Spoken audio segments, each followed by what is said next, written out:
November 1st, 2025, 2 days before the Venus flyby, and already the silence feels rehearsed, carefully built, as if every unanswered question had been scripted weeks in advance. NASA keeps repeating that this is routine, a simple gravitational assist, nothing more. Yet every statement sounds hollow, stripped of texture, almost rehearsed to the second. There's no live broadcast, no observation schedule, no countdown clock, just vague phrases like limited telemetry, expected interference, and data gaps. But it feels like a cover story, because behind those calm words hides the detail they refuse to underline. For exactly 87 minutes, 3I Atlas will vanish behind Venus, literally disappear, hidden from every camera, radar, and spectrometer. Even from the one spacecraft positioned perfectly to see it. That's what scientists are calling the blind window, the finestra cieca, and it's not some minor alignment issue, it's total invisibility. 87 minutes, where the interstellar object cannot be seen by anyone, anywhere. And the geometry of that event, its angle, duration, and timing, isn't random. It's optimized. The flight path shows it clearly. The object's approach vector intersects the planet's limb at an angle that stretches the occultation to its absolute physical limit. If you were trying to hide something, to maximize your time unseen, that's exactly the trajectory you'd choose. NASA says it's coincidence, but coincidences don't plan themselves with mathematical precision. JUICE will continue to record telemetry, but without direct line of sight. All those instruments, optical, plasma, magnetic, are effectively blind. That's what makes the finestra cieca so unsettling.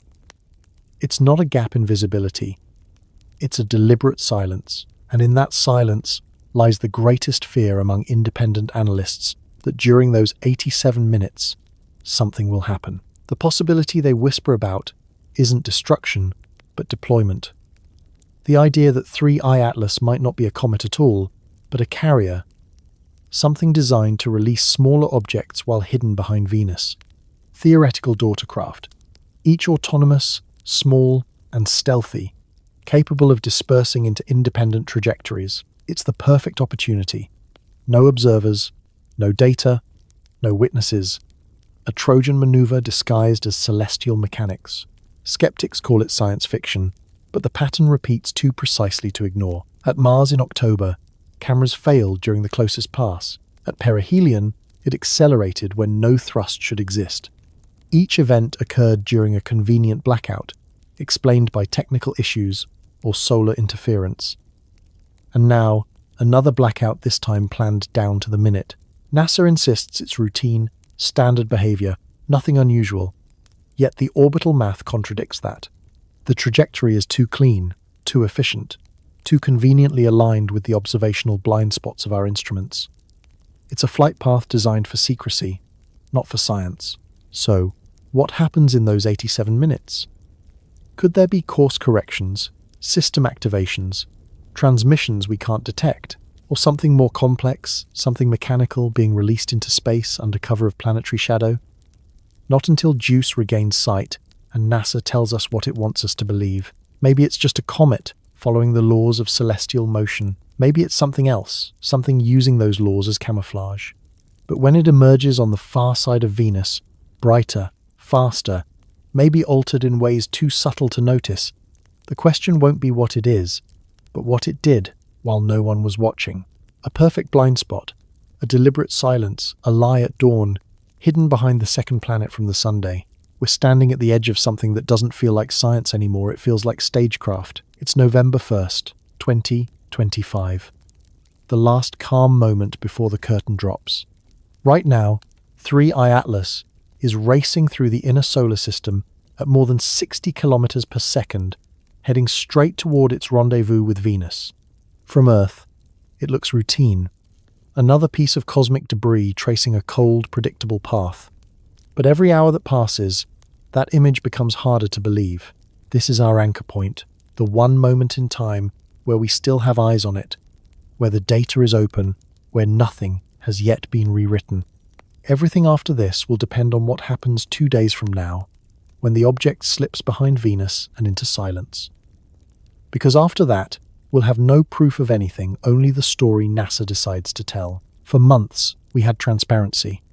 The object was visible in every public database. You could pull its coordinates straight from JPL horizons, check its position, calculate its brightness curve, compare telescope logs. There was no mystery, just data. But then, all at once, the feed stopped. The official record froze on October 29th, the same day it passed perihelion. Routine update delay, NASA said. Standard data integrity checks. But every observer knows what that really means. It's the moment when the narrative gets rewritten, and that freeze wasn't isolated. ESA's public tracking feed stalled the same day. The Minor Planet Center stopped posting real-time magnitude updates. The last full trajectory line ends exactly where the Venus encounter begins. Meanwhile, independent observatories kept watching. They saw something strange. A faint drift in position, small but consistent. The object no longer moved precisely where orbital predictions said it should. The brightness curve shifted, too flickering in ways that didn't match sunlight scattering off dust or ice. Small anomalies, easy to ignore individually, but together they formed a pattern. And that's when posts started vanishing. Observation threads locked. Data links redirecting to access denied. Even archives cached by the Wayback Machine disappeared within hours. The timing was too tight to be random. You can't coordinate a global silence like that unless someone wants the silence to hold. So here we are, November 1st. The last verified sighting logged. The last confirmed coordinates. The last frame before blackout. From now on, everything we know comes filtered through institutions that no longer speak in real time. Behind them, a wall of PR language and radio silence. Ahead of us, the 87-minute eclipse behind Venus, the perfect place to act unseen. We stand between those two shadows, the blackout behind us and the one waiting ahead. The truth is somewhere in between, buried in the silence of a system that was designed to look open until it isn't. NASA still calls it a flyby. Maybe that's all it is. Or maybe it's something else, a maneuver planned months in advance, hidden in the one place even light can't reach. Whatever it is, by the time 3I Atlas re-emerges, the story will already be written. The question is by whom? It began quietly, the way most world-changing discoveries do, with a few lines of data that nobody paid attention to. July 1st, 2025, the Atlas telescope in Chile picked up an object moving too fast, too straight, on a path that refused to close around the Sun. A hyperbolic orbit, meaning one thing, it came from somewhere else. The third interstellar visitor in human history. They called it 3I Atlas. At first, it was just another anomaly on the nightly scan, a curiosity for orbital modelers to puzzle over. But that curiosity didn't last long. Within weeks, the numbers started whispering that something didn't fit. The object wasn't slowing the way a natural comet should. Its brightness didn't pulse with rotation. Its spectrum, what little we could capture, showed chemical fingerprints that didn't match any known class of comet or asteroid. By late August, observatories around the world were racing to observe it, each trying to fit their data into a model that refused to cooperate. NASA called it unusual but natural. ESA said interesting. Harvard called it an outlier. The words sounded calm, almost rehearsed, but underneath the language was confusion. The readings didn't add up. The spectrum showed nickel emissions without corresponding iron, a ratio seen nowhere in known cometary physics. The object was rich in carbon dioxide but poor in water ice, the reverse of every other comet in recorded history. Even its jet structures pointed toward the Sun instead of away from it, as if something on its surface was firing in the wrong direction. Still, the public story stayed simple. It's a comet, they said. It's doing comet things. Don't read too much into it. But behind those press releases, scientists were whispering in private forums, asking questions they couldn't publish. Why is its trajectory aligned almost perfectly with the ecliptic plane, the same flat disk where all the planets orbit? Random interstellar visitors don't do that. They come in at steep, chaotic angles. But this one approached neatly, efficiently, like it was designed to pass through our system, not just fall into it. Then came the Mars flyby in early October, the moment that should have solved everything. NASA's Mars Reconnaissance Orbiter had the perfect opportunity for direct imaging, a front-row seat to the object's approach. But when the time came, no images were released, no data, just a short statement citing temporary transmission errors. A week later, the same line appeared in ESA's Mars Express updates. The silence became contagious. That was the moment people started to pay attention. The coincidences had stacked too high. A mysterious object with chemical signatures no one could explain, photographed by no one, behaving like no comet ever had, and now unimaged during its closest planetary encounter.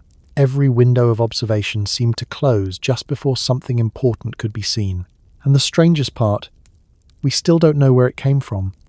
Its incoming velocity points to no specific stellar system. Backtracking its orbit leads to empty space, a statistical void between constellations. No likely parent star, no origin to trace. Astronomers called it a wanderer. Others started calling it the object with no past. Every natural explanation we've tried so far has failed to make the pattern disappear. It glows when it shouldn't, hides when it shouldn't, moves in ways that feel less like randomness and more like choreography. Maybe that's coincidence, the universe throwing dice that happen to land in a perfect line. Or maybe it's something older and smarter, passing through with purpose. Whatever it is, it didn't come here to be studied. It came here to be seen. And for the first time, humanity has an interstellar visitor that seems to know exactly how much of itself to show and when to go dark. It's happening right now, as you listen.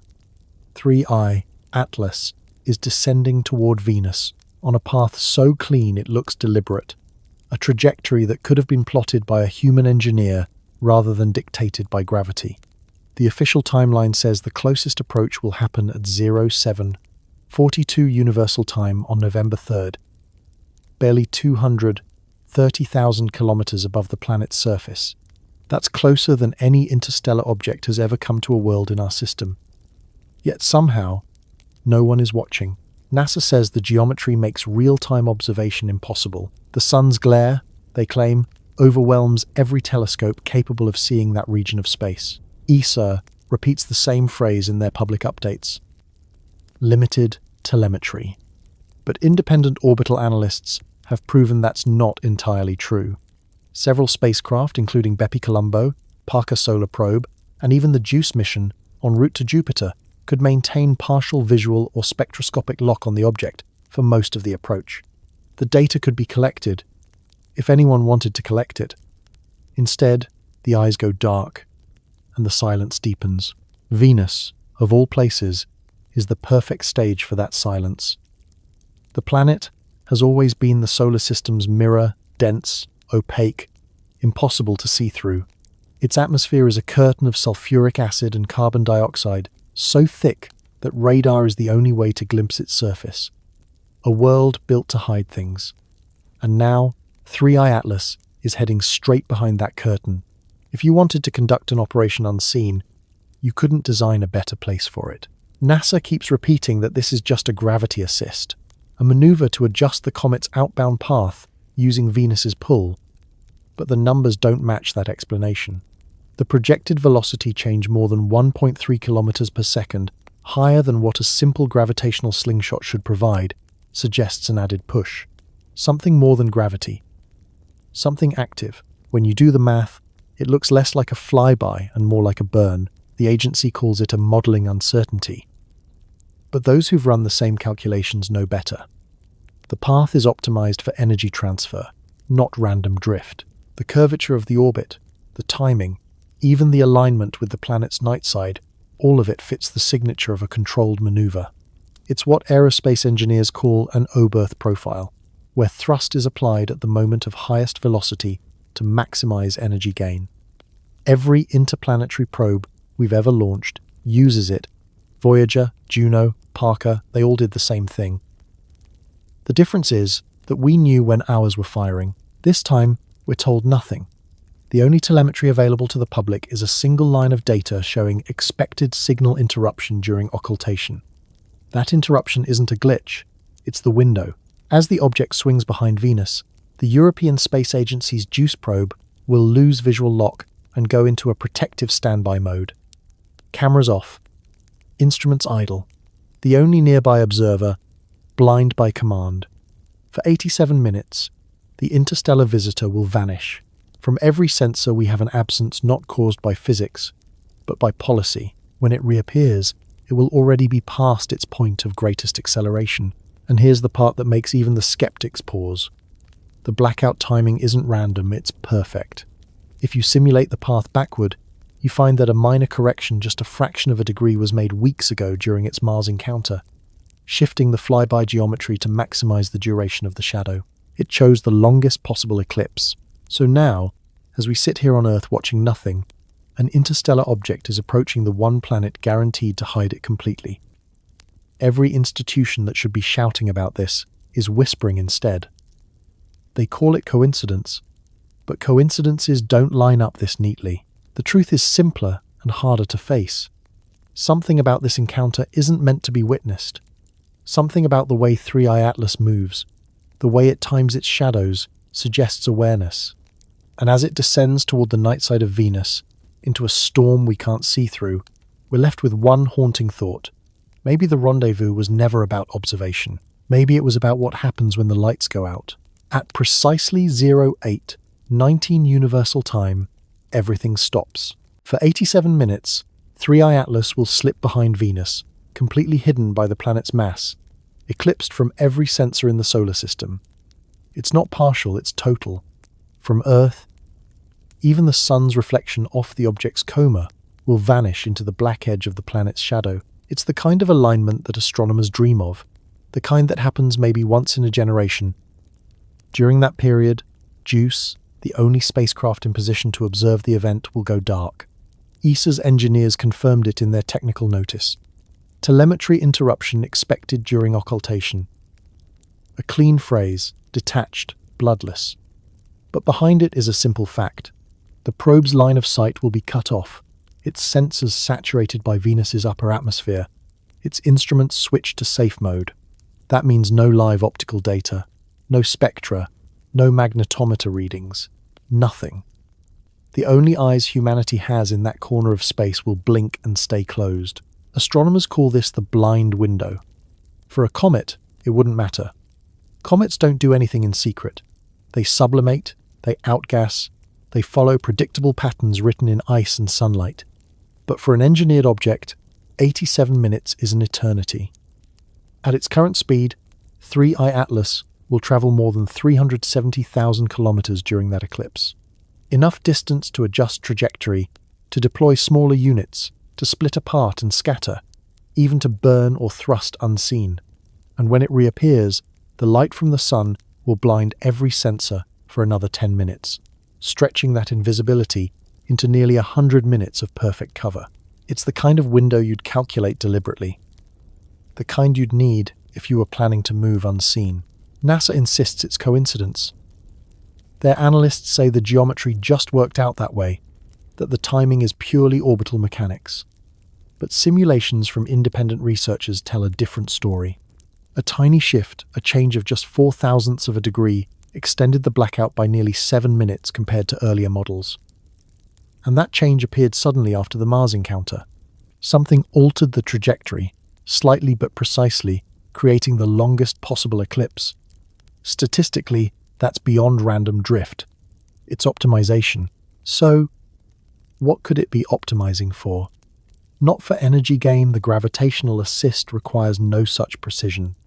Not for visibility, there's nothing to see. The only thing that benefits from such exact alignment is concealment. The ability to act in darkness without witness. And here's the part that keeps scientists awake at night.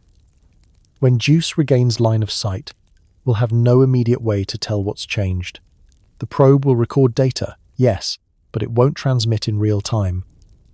The information will be stored, compressed, and sent in packets over several hours. By the time the data arrives, it will already be history. If something happened during those 87 minutes, a separation, a maneuver, an activation, we'll only learn after it's over. That's why some call this moment the action window. It's not superstition, it's simple probability.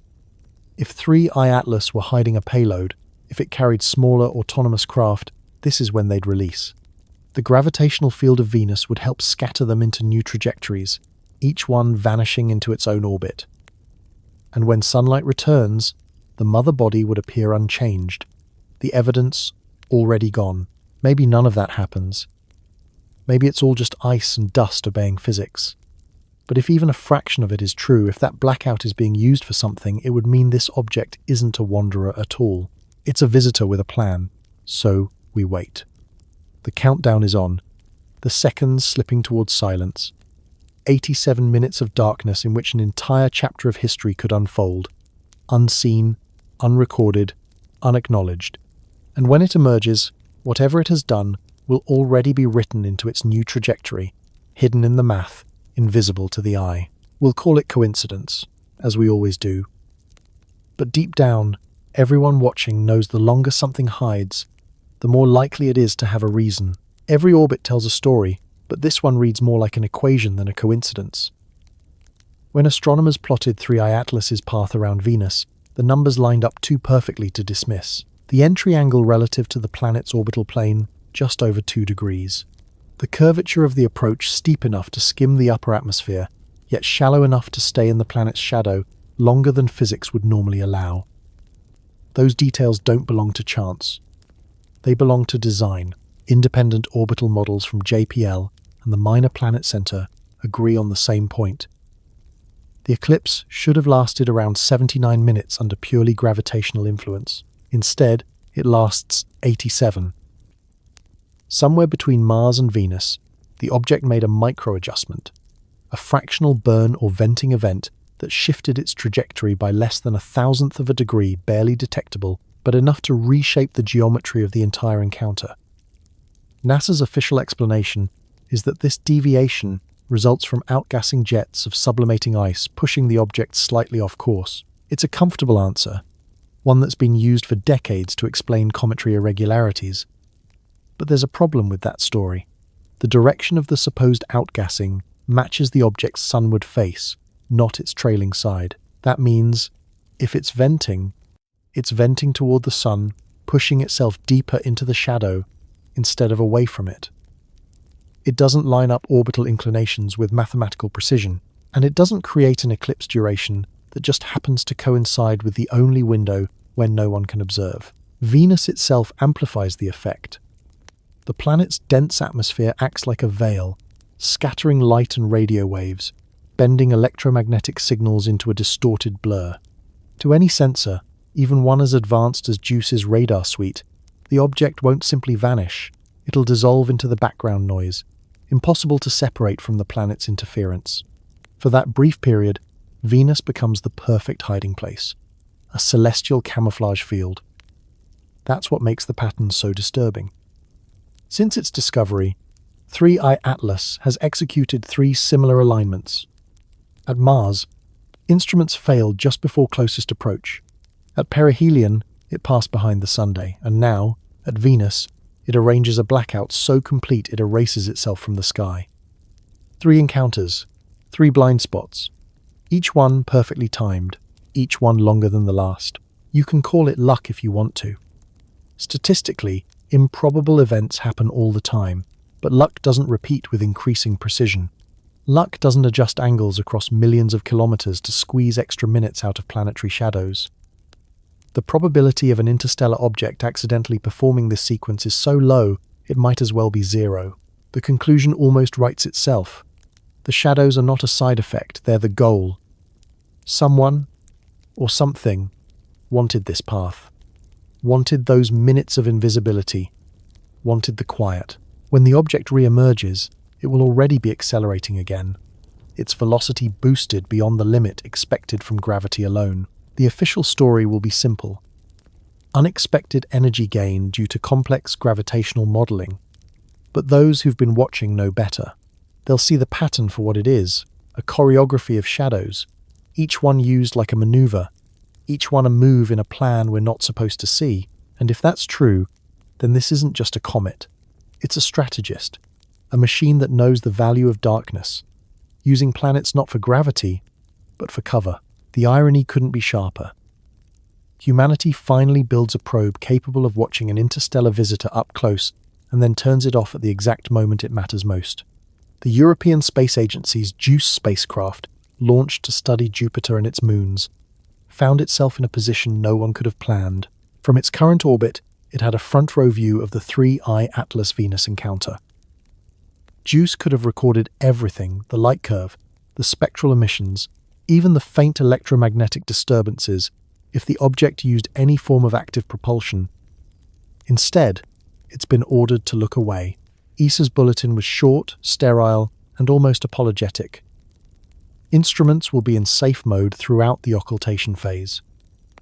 It sounds routine, but buried in that statement is something that doesn't add up. The high radiation region they're referring to isn't in JUICE's path. It's a procedural cover, an excuse to power down cameras and sensors just as 3I Atlas passes behind Venus. Engineers don't use safe mode lightly. It disables almost everything. The probe's eyes, its ears, its instruments, all blind by choice. Inside ESA, the explanation is precaution. They claim the brightness from the planet's limb could saturate the optical sensors, maybe even damage them. But radiation protection doesn't require full shutdown. The cameras could have been set to reduced exposure. The instruments could have been shielded. Instead, they chose complete blindness. You don't do that unless you don't want to see. What makes this decision even stranger is that JUICE's automated systems can record data during blackouts. Its onboard memory is designed to store full sensor streams when communication is interrupted. Those files can be transmitted later once the spacecraft regains contact. Yet ESA's mission update specifically states that no imaging or active scanning will occur during occultation. Not no transmission. No imaging. The distinction matters. It means JUICE isn't just unable to send data, it's forbidden from collecting it. Someone made that call. Someone decided that the only probe capable of observing the event should remain idle while it unfolds. And there's more. In the same operational document, a line quietly notes a scheduled data burst for later transmission, labeled Event Capture. That term doesn't appear anywhere else in JUICE's documentation. It's not standard protocol. It implies that the probe will record something automatically, compress it, and send it after the blackout. But what, exactly, is being captured? And by whose command? We won't know for hours, maybe days, because ESA has changed the data relay schedule. Instead of immediate transmission, the next downlink window has been delayed until after the object clears Venus's night side. Whatever JUICE sees, it will remain sealed inside the spacecraft until the encounter is over. That decision alone raises a dozen uncomfortable questions. Why delay a data dump that could confirm or disprove the most extraordinary event in modern astronomy? Why create a gap in observation so large that speculation becomes inevitable? ESA's public statement avoids those questions entirely. Instead, it repeats the same language we've been hearing for months.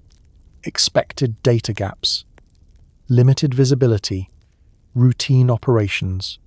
It's as if the agencies involved have learned that saying less is safer than saying nothing. The result is the same: an empty screen, a quiet channel, and a sense that history is happening just beyond our reach. JUICE drifts through space, silent and compliant, while something far stranger passes in front of it, unseen. When communications resume, the headlines will sound predictable. Telemetry restored, data nominal. There will be a few charts, a few words about radiation interference, maybe a mention of minor plasma fluctuations. What they won't tell us is what happened in those 87 minutes of darkness. Whether the instruments caught a whisper of movement, whether there was a spike in radio noise or an unexplained surge in magnetic flux, those answers will be buried in archived files, marked for later review, released when no one is watching. But think about what that means. For the first time, an interstellar object is performing a maneuver that no one will witness, while the one machine capable of watching has been told to close its eyes. If there's intent behind that silence, it's brilliant. Because when the lights come back on, 3I Atlas will already be gone, changed, distant, untouchable, and will be left with nothing but questions, staring into data that says no anomaly detected because we chose not to look. The perfect disappearance, engineered not by physics, but by policy. The only witness left blind, and the truth sealed inside a spacecraft that was never supposed to keep secrets. This is the moment everyone behind the scenes is whispering about. The event no one wants to name publicly, but every engineer, every astronomer, every defense analyst already knows by heart. It's called the deployment scenario, the one possibility that turns this from a cosmic curiosity into a strategic nightmare. Because during those 87 minutes of total blackout, 3I Atlas will have everything it needs to act freely, thrust, cover, and time. If it's what NASA claims, a natural comet, then nothing happens. It just sails on, silent and inert. But if it's more, if it's carrying something, then this is when it would release it. Imagine the scene behind Venus. No sunlight, no observation. The thick ionosphere blocking every radar ping. Inside that darkness, a single object splits apart. Maybe not explosively, maybe gracefully. Panels separating, compartments unfolding, shapes drifting away like seeds in a storm. They'd be small, maybe a few meters wide, invisible once they clear the planet's shadow. The so-called daughter craft. The fear is that these aren't fragments, they're systems. Tiny autonomous probes, each one capable of independent flight, designed to scatter, to disappear into new orbits where no one's looking. Some might fall toward Venus. Some might aim outward, riding the planet's magnetic tail into deep space. And some, if the trajectory math holds, might head our way. This isn't science fiction. It's literally how we design exploratory fleets today. Think of the Mars Cube 1 twins that followed NASA's InSight mission, or the Japanese sub-probes on Hayabusa. Deployable, autonomous, expendable. The difference is scale and motive. For 3I Atlas, the geometry couldn't be better. Its closest approach sits right above Venus's terminator line, where day meets night. From that position, released craft could accelerate in any direction using gravitational slingshots or solar pressure to disperse. No telescope could track them all. No radar could distinguish them from background noise. NASA's official stance? No indication of secondary bodies, which is convenient considering they can't see behind the planet. ESA follows the same script. No anomalous detections reported, the perfect phrase to say nothing at all. Independent radar networks like the one operated out of South Africa's Meerkat Array are already preparing to scan the space around Venus in the hours after the eclipse. They're looking for signatures, tiny metallic echoes moving faster than expected. But even they admit detection will be almost impossible. The region will be flooded with plasma interference, Venus's magnetic turbulence scattering every signal like static. So, if something deploys, we won't know immediately. It'll take days, maybe weeks. A sudden glint near Mercury, a transient reflection in the solar wind. An unexplained radar blip near Earth's orbital plane. Little breadcrumbs left behind by something we weren't supposed to notice.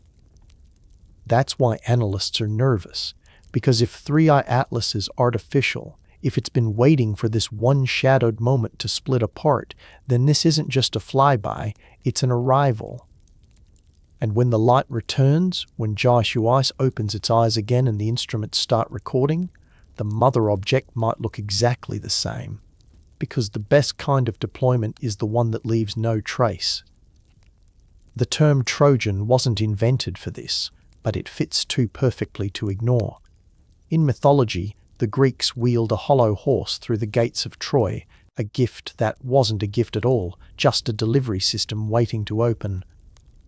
Now, centuries later, humanity stares at a different kind of Trojan, one not carved from wood, but drifting through the solar system disguised as a comet, 3I Atlas. What if its purpose isn't impact or observation, but insertion? To deliver something smaller, faster, invisible? That's the daughter craft hypothesis. The idea that 3I Atlas is not a singular object, but a carrier. The main body is merely a shell, a heat shield, a host.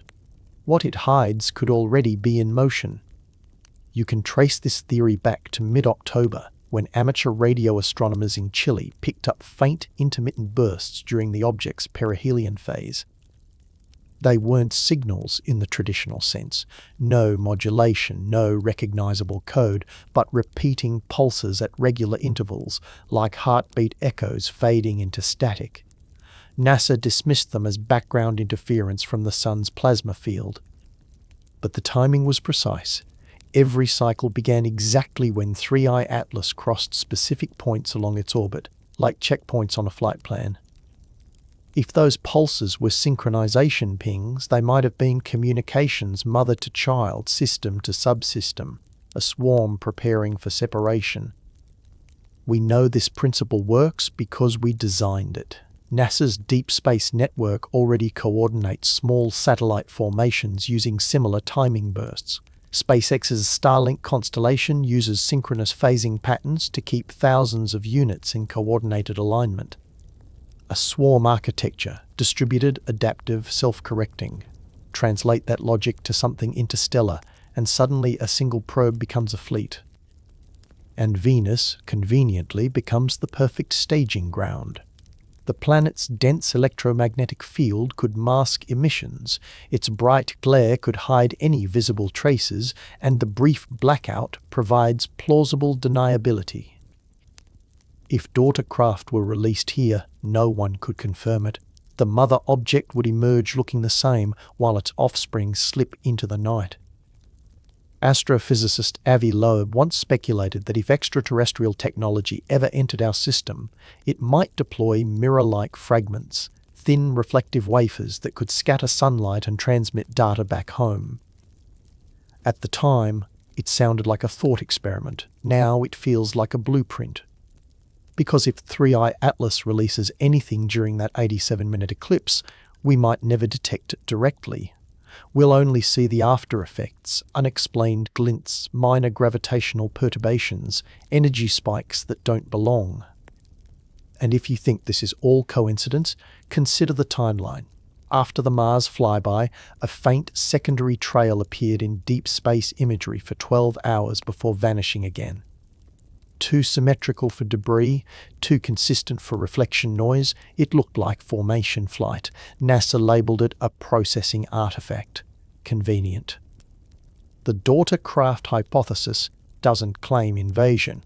It doesn't need to. Observation alone would be enough.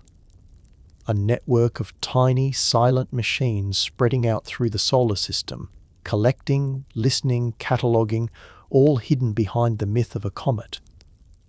That's the quiet genius of it, a Trojan in the heavens, a visitor wrapped in its own camouflage. Because if you wanted to study a civilization without being noticed, you wouldn't announce yourself with a ship. You'd send something that looked natural, that could vanish behind planets and call it coincidence.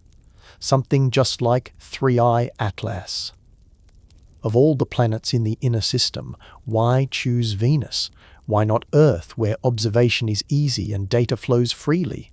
Why not Mars, where probes and orbiters watch constantly? The answer, unsettlingly, is because Venus is the one place we can't see. It's the closest thing to invisibility the solar system offers, a natural cloak woven from chemistry and heat. Venus hides everything. Its atmosphere is a mirror, a swirling shroud of sulfuric acid clouds thick enough to block almost all visible light. Temperatures on its surface reach 460 degrees Celsius. The pressure is 90 times that of Earth. No human-made camera can peer through it. No radar can maintain clarity for long. It's the perfect curtain. And right now, 3I Atlas is slipping behind that curtain like an actor who knows exactly when to make their entrance. Venus also plays another role, a transmitter of confusion. The planet's ionosphere is a soup of charged particles that distort radio waves, scattering signals like light in fog. To Earth-based receivers, that means noise, static, and ambiguity. To something using that interference, it means camouflage. If you needed to mask radio emissions, to test a transmission system, to communicate without detection, Venus is where you'd do it. NASA's own documentation admits as much. Buried in the Planetary Radar Operations Manual is a line few ever quote: ionospheric diffraction during solar conjunction may yield apparent propagation anomalies. In simpler words, what happens near Venus can't always be explained. It's an electromagnetic Bermuda Triangle. So if 3i Atlas wanted to hide a signal, if it wanted to deploy something, if it wanted to change, this is the only planet that offers both optical and radio invisibility at the same time. It's the perfect theatre for an act no one was meant to witness, and the setup couldn't be more deliberate. The alignment, the velocity, the 90-degree entry into the night side, everything optimized for maximum cover. Even the timing feels designed. The encounter happens when Earth's largest observatories, ALMA, Keck, and VLT, are all on the wrong hemisphere, with Venus positioned too close to the Sun to observe safely. It's as if the entire geometry of the solar system is conspiring to give this thing privacy. But that's the paradox, isn't it? The same planet that hides everything also reveals what kind of intelligence might be behind it. Because to pick Venus as your hiding spot, you'd have to know exactly what humans can't see. You'd have to know the limits of our instruments, the blind spots in our coverage, the timing of our radio schedules. You'd have to know us. That's why Venus isn't just a coincidence, it's a choice. The perfect place to vanish. The one stage in the solar system where an interstellar object could rewrite its story while we wait helplessly for the curtain to rise again. NASA's defense of the Venus blackout sounds technical, precise, almost comforting. They talk about solar elongation angles, radio interference, optical limits. They show charts with colored arcs and equations describing line-of-sight loss. To the untrained ear, it all sounds reasonable. But dig beneath the jargon and you find a geometry that doesn't hold. According to the agency's public release, the Sun-Venus-Earth alignment during the flyby puts 3i Atlas less than 5 degrees from the solar limb. Too close, they say, for safe observation. But independent astronomers running their own simulations discovered something strange. At the time of closest approach, the actual separation angle will be nearly 8 degrees, enough for multiple instruments to safely image the region.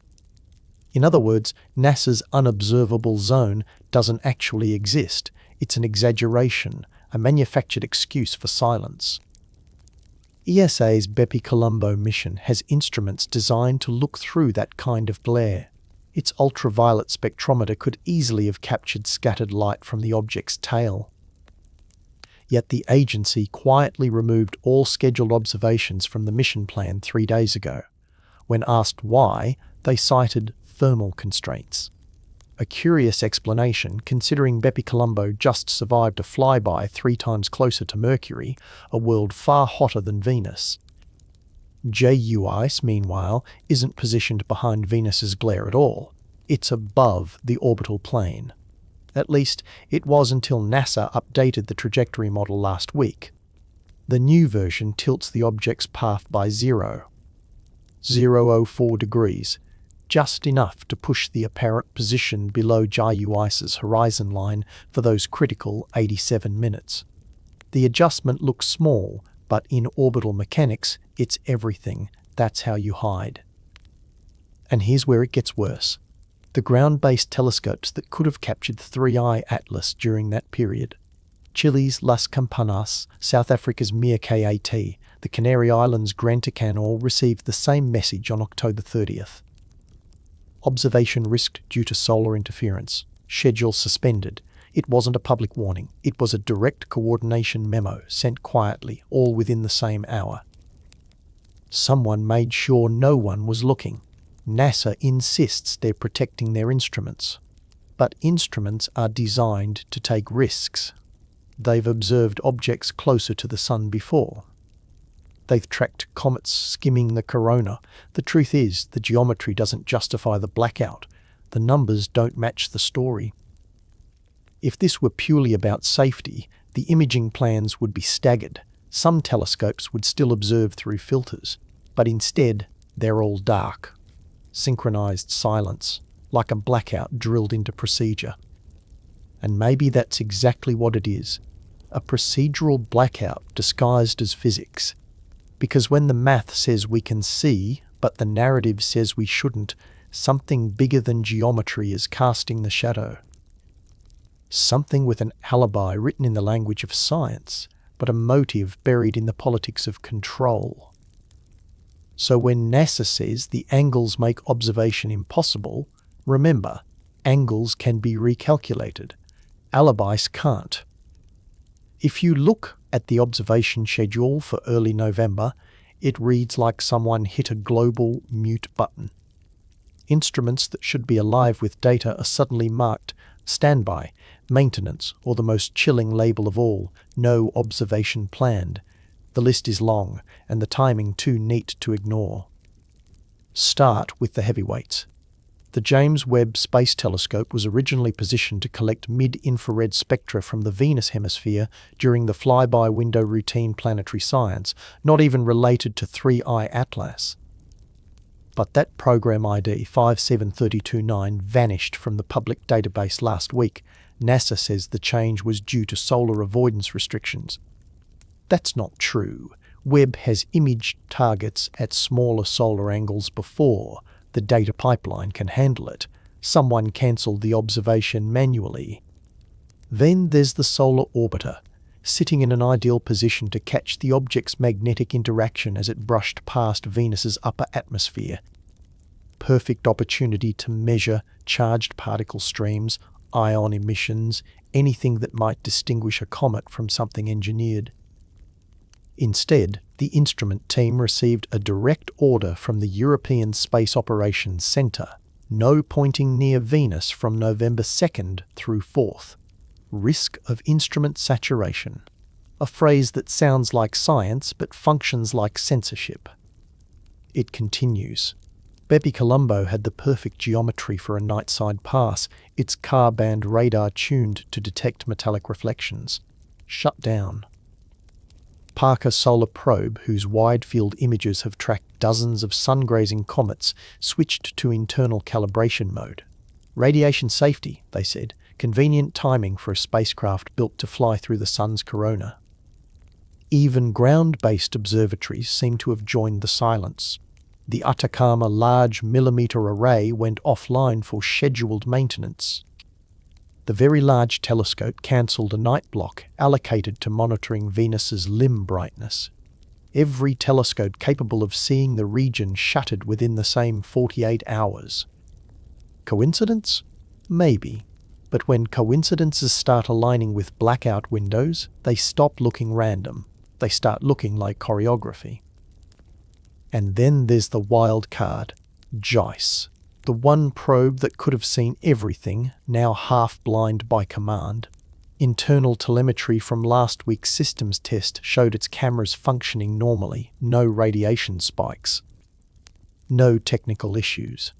Yet ESA's statement still insists the array was powered down to protect from unexpected illumination. Illumination from what? The sun? The same sun JAICE was designed to endure for years? The answer never comes. The result is total silence, wrapped in plausible language. Every camera that could look, every sensor that could measure, every receiver that could listen, muted by precaution. The irony is painful. Humanity spent decades building machines to watch the universe, and now, at the exact moment something extraordinary passes within reach, those machines have been ordered to look away. And if you ask for the raw data, the unprocessed feed, you get the same reply from every agency under internal review. That phrase used to mean quality control. Now, it sounds like containment. Because when science stops asking questions and starts managing optics, the story isn't about discovery anymore. It's about control of the narrative. And right now, that narrative is whispering one thing: don't look at Venus. It's not just the instruments that have gone quiet, it's the people. Every press office, every mission channel, every social feed that normally floods the world with updates has suddenly turned off the tap. You can feel it if you've been following this story for months. The drop in tone, the switch from excitement to corporate neutrality. The silence protocol, as some analysts are starting to call it, isn't written anywhere, but it's happening in plain sight. NASA's media wing hasn't issued a statement about 3i Atlas since October 26th. Before that, they were posting daily, pushing infographics, simulation clips, outreach videos. Then nothing. No updates, no interviews, just a sterile data processing underway, message pinned to their social channels. When journalists reached out for comment, they got automated replies about limited press availability.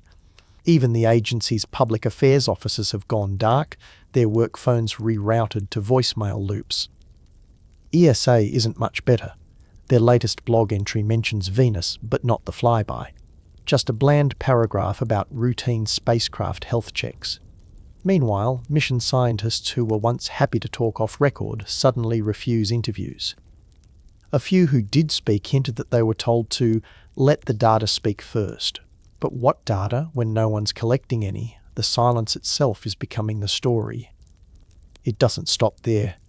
The Minor Planet Center, which normally publishes updates within hours of new observations, posted its last bulletin 4 days ago, then quietly deleted the next one after 40 minutes online.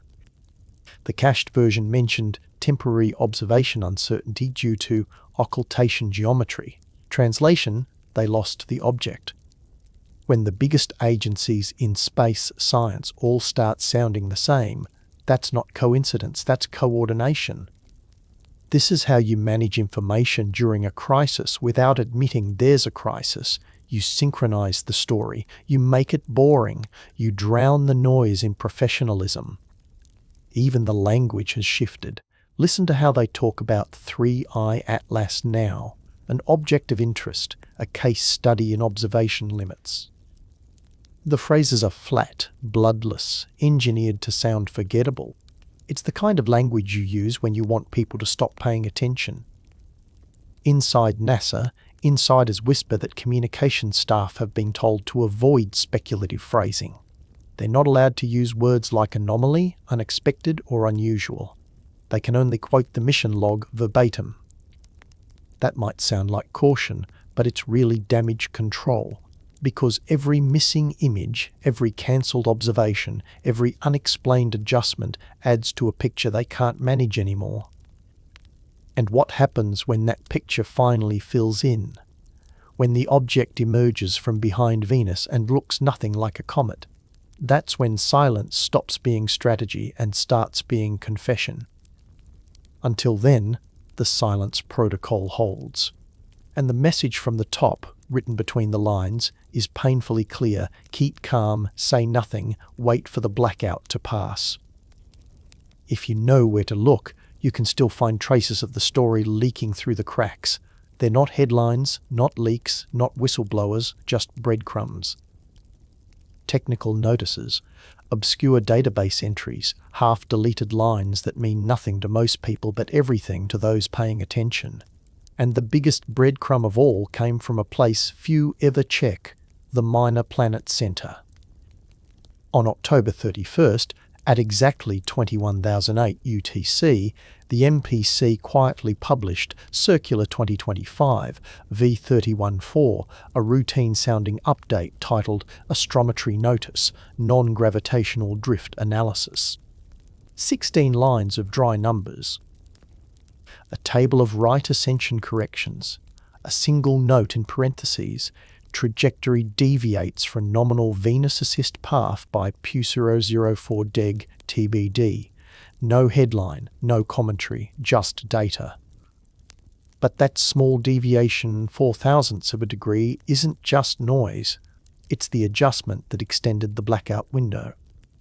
The change that stretched the eclipse from 79 minutes to 87. And for a few hours before the circular was replaced, that information was public. Then the file vanished. If you check now, the entry redirects to 2025 V314R, a revised version. The angle correction is gone, the note about deviation replaced with a single dash.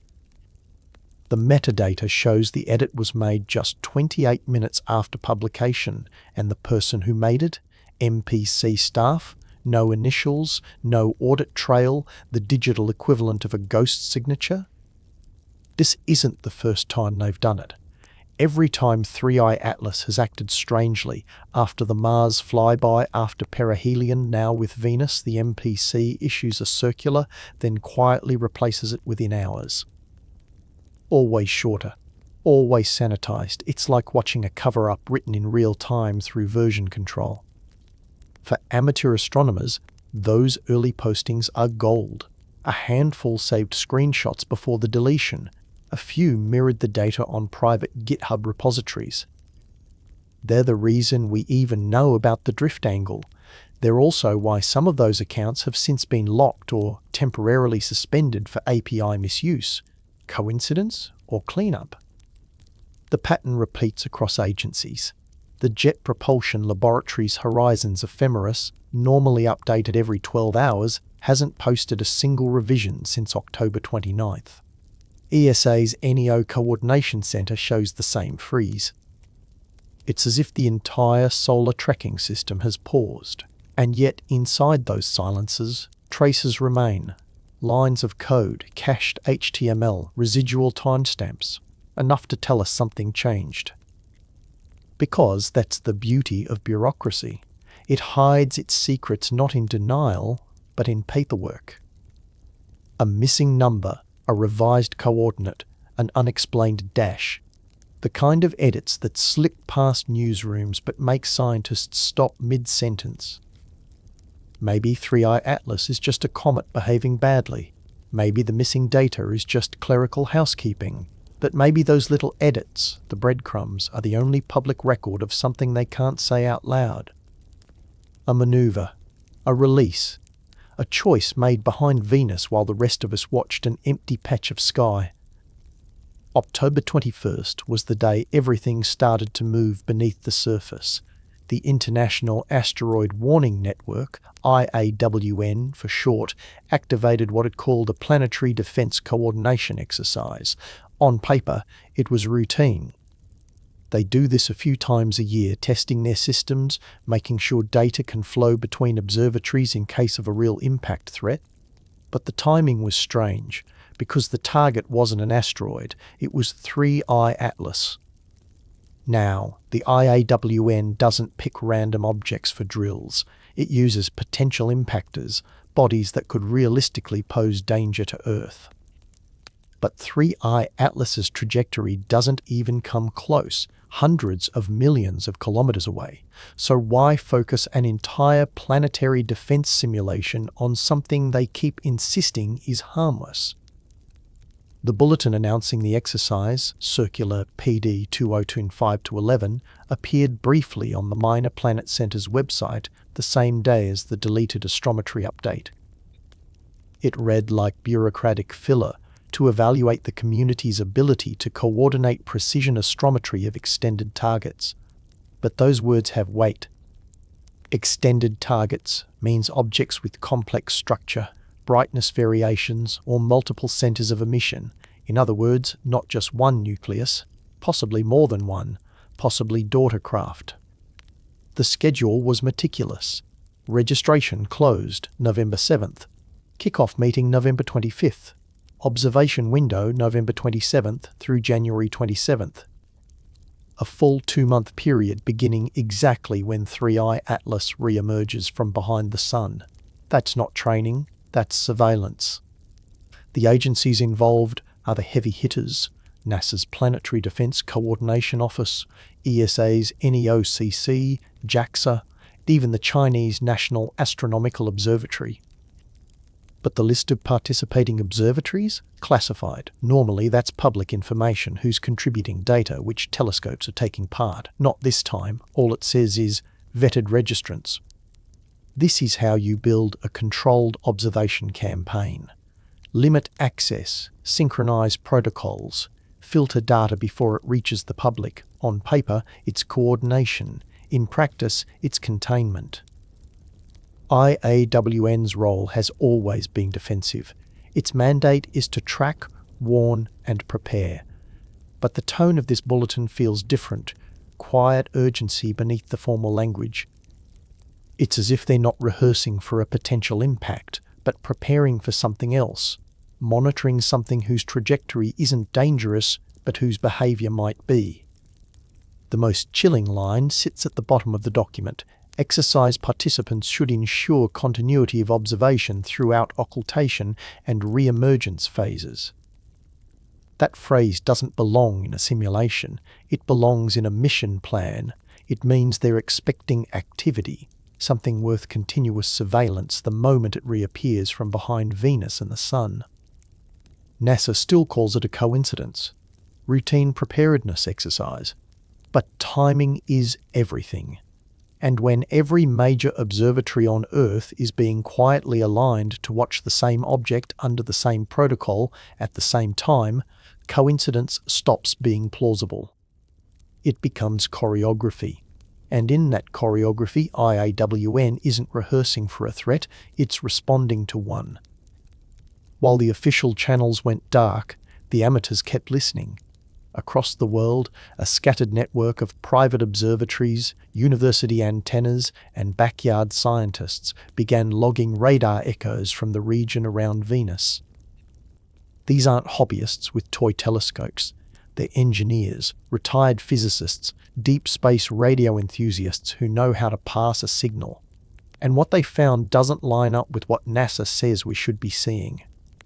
Between October 28th and 31st, operators in Italy, South Africa and California all recorded intermittent radar pings consistent with a moving object, bright, metallic and highly reflective.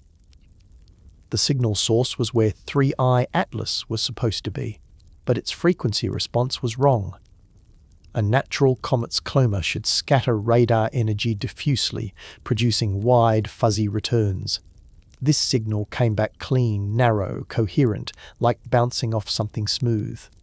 The kind of echo you get from metal. At first, the amateurs thought it was interference from Earth satellites, but cross-checking timestamps revealed no matches. The reflections were real and consistent. One team, using the Amateur Deep Space Network node in Bologna, measured a Doppler shift that suggested a brief change in velocity, an acceleration of about 1.4 meters per second squared, far higher than anything caused by outgassing. NASA's official radar logs show nothing. They say no radar contacts occurred during that period due to interference. But when you overlay the amateur signals on the theoretical trajectory, they align perfectly, each one falling exactly where 3I Atlas should have been if it was adjusting course ever so slightly before the Venus encounter. Then came the burst. At 03,017 UTC on October 31st, the Arecibo Legacy Amateur Project, using repurposed equipment in Puerto Rico, detected a sharp millisecond pulse, so brief it almost looked like noise. But it wasn't random. It repeated every 63 seconds for nearly half an hour, then stopped.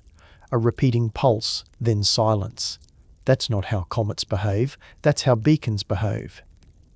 No official observatory reported it. The raw data was uploaded to a shared repository on November 1st and promptly taken offline 2 hours later. The administrator said it was removed for bandwidth reasons, but by then copies had already spread to encrypted drives and private networks. The pattern is uncanny. Whenever amateurs see something unusual, it disappears from the internet, videos flagged, threads locked. GitHub archives temporarily unavailable. The same quiet erasure that follows every anomaly connected to 3I Atlas. What makes this time different is scale. There are now dozens of independent radar stations pointed toward Venus, too many to silence, too many to coordinate. Their data won't be perfect. There's noise, atmospheric distortion, but together they're building a mosaic that tells a very different story. According to one aggregated report shared anonymously on an astronomy forum, the object's radar cross-section has increased by nearly 40% since mid-October. That means its reflective surface area changed. It expanded. NASA hasn't mentioned that either. Their last official comment simply stated, "No significant change in radar reflectivity detected." which, if you've been following this pattern, might as well translate to "we're not going to talk about it." Because if amateurs are picking up echoes NASA says don't exist, it means one of two things. Either the world's top space agencies are incompetent, or they're deliberately pretending not to hear what everyone else already has. Spectroscopy is supposed to be the great equalizer, the science that doesn't lie. Light doesn't care about politics. It tells you what something's made of line by line, atom by atom. But even light can be silenced if someone refuses to show it to you. And that's what's been happening with the 3i Atlas data. Back in August, before the blackouts and before the fear, the Keck 2 telescope in Hawaii captured something extraordinary, emission lines indicating nickel pure, bright, unmistakable, but not iron. That absence is what sent every planetary chemist spinning, because in natural objects, nickel and iron travel together. They're forged side by side in the hearts of stars, mixed evenly in meteorites, inseparable in every cosmic sample we've ever studied. Yet 3i Atlas shows nickel without iron, as if the two had been chemically separated. That doesn't happen in nature, it happens in factories. At the time, NASA's Goddard team said it might be fractionation, a polite word for "we don't know." But since then, no observatory has published new spectra. Not from Mars, not from perihelion, not now as it passes Venus. It's as if the universe stopped emitting light. The few leaked datasets that did circulate tell the same story. High concentrations of nickel tetracarbonyl, an industrial compound used in nickel purification and aerospace coatings. To find that in a comet's coma is like finding jet fuel in a snowball. And yet every official statement insists the composition remains under review. That phrase, again, the wall of vagueness. Meanwhile, independent researchers who tried to reanalyze the early spectra found their access revoked. One even reported their institutional login disabled after requesting calibration files from the Keck Observatory archive. The red flags don't stop there. The Very Large Telescope in Chile recorded secondary emission spikes near 2032 nanometers, ultraviolet lines associated with carbon monoxide excitation under high electrical discharge.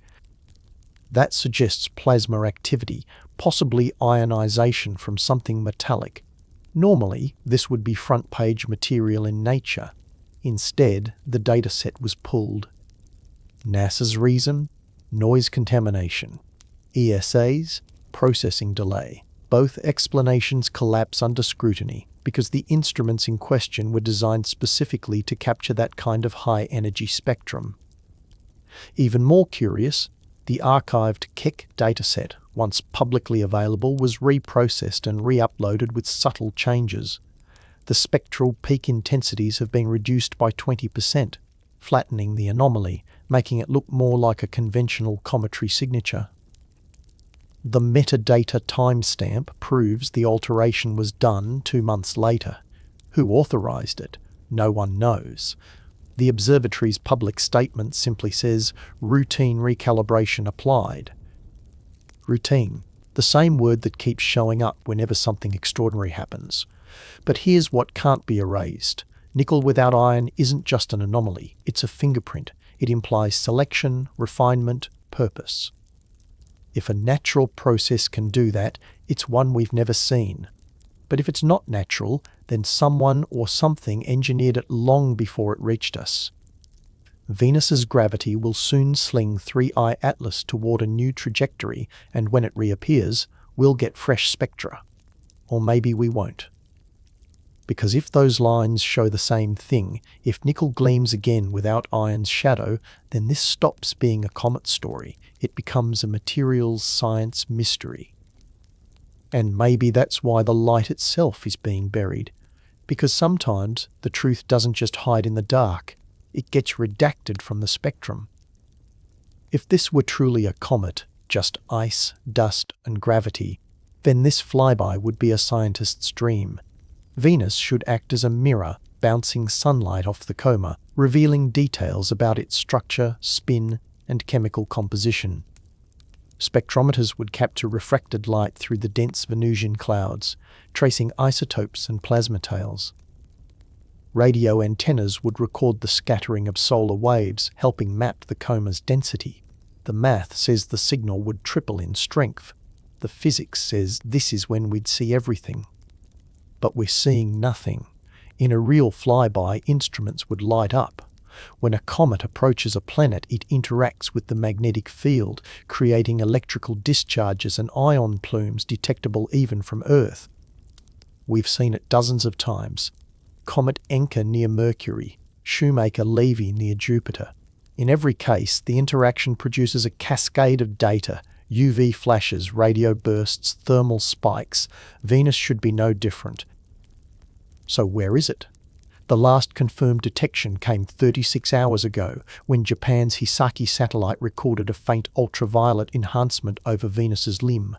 It was brief, less than 5 seconds, but unmistakable. Then silence. The next scheduled readings from BepiColombo's magnetometer never appeared. ESA says the signal quality was insufficient for analysis. Yet the same instrument picked up minute magnetic ripples from passing asteroids before. The only difference this time is the target. We know the interaction should be spectacular. Venus's upper atmosphere is loaded with carbon dioxide and sulfuric acid, perfect material for ionization when struck by a comet's plasma tail. Theoretically, Theia Atlas should have generated an aurora-like glow visible in ultraviolet, a halo of excited atoms wrapping around the planet. Instead, every observatory now reports nominal illumination. That means nothing unusual. That means no glow. But one leaked internal memo from NASA's Goddard Center paints a different picture. It mentions anomalous limb brightening observed in near IR during flyby. Limb brightening is when a planet's edge glows due to interaction with charged particles. It's faint but measurable, and it's exactly what you'd expect if something just dumped energy or something ignited propulsion behind the planet. The geometry supports it too. As 3I Atlas entered the eclipse, it passed through the exact region where Venus's magnetotail begins to stretch toward the night side. That magnetotail extends millions of kilometers into space, like a highway of charged plasma. A perfect path for any small object to escape undetected. If daughter craft were released there, they'd coast down that trail, using the planet's own magnetic energy as cover. By the time we looked again, they'd be gone, absorbed into the solar wind, indistinguishable from background particles. But let's stay grounded in the science for a moment. If nothing happened, we should see residual traces, ionized oxygen, disturbed plasma flow, light echoing through the cloud tops. None of those have been reported, none of them, despite every reason they should exist. That leaves two options. Either this was the quietest planetary flyby in recorded history, violating everything we know about physics, or something happened behind Venus that someone doesn't want us to notice. And when the planet acts like a mirror, it doesn't just reflect light, it reflects intentions. If that mirror stays dark, maybe it's because what passed behind it wasn't meant to be seen at all. For deep space missions, telemetry is everything. It's the heartbeat, the pulse, the truth. Every spacecraft sends packets of data: position, temperature, radiation, camera feedback to Earth through timed downlink windows. Those windows are sacred. They're planned months in advance, tracked by the Deep Space Network with atomic precision. But during the Venus encounter, those windows simply didn't open. On November 2nd, at 2300 UTC, the Madrid Deep Space Communications Complex was scheduled to receive the first of 3 telemetry bursts from JAICE as it prepared for the flyby. Nothing arrived. The system logged signal acquisition failure. Canberra tried next, then Goldstone. All 3 stations failed to connect. Not because of weather, not because of technical fault. The ground systems were nominal. The spacecraft just didn't talk. ESA says this was expected. Line of sight occultation, they claim. The same phrase repeated in every press briefing. But internal DSN logs, leaked anonymously last night, tell a different story. The telemetry handshake was never even attempted. The uplink command initiate high-gain transmit was sent hours before the blackout. JICE received it. Then, silence. It's not unusual for spacecraft to go quiet during high radiation events, but here's the problem. Venus wasn't radiating that day. No storms, no solar interference, no spikes in background noise. The DSN monitors were clear. Engineers say it was the cleanest telemetry environment in months. So why did every system act as if the planet itself was jamming the signal? Even stranger, the backup low-gain antenna, which should automatically relay basic engineering data, failed to activate. That requires manual override. Someone on the ground had to instruct it not to switch on. Telemetry isn't just about communication. It's about accountability. Every missed packet is a blank page in the record. The Venus blackout created one of the largest unlogged gaps in ESA's mission history, 87 minutes of total silence, followed by 6 hours of missing downlink metadata. That's not an eclipse, that's an erasure. And when the signal finally came back online at 08,046 UTC, the packet count was wrong. The first transmission contained a block labeled Event Data, time-stamped from inside the blackout window. But the data headers were empty, no numerical values, no images, just placeholders, as if the probe recorded something and someone scrubbed it before release. The few lines that did survive are haunting. A temperature spike of 4.8 degrees above baseline, a transient magnetic field oscillation lasting 21 seconds. Both recorded exactly 35 minutes into the occultation. That's the moment the Eye Atlas would have been deepest behind Venus. Then nothing.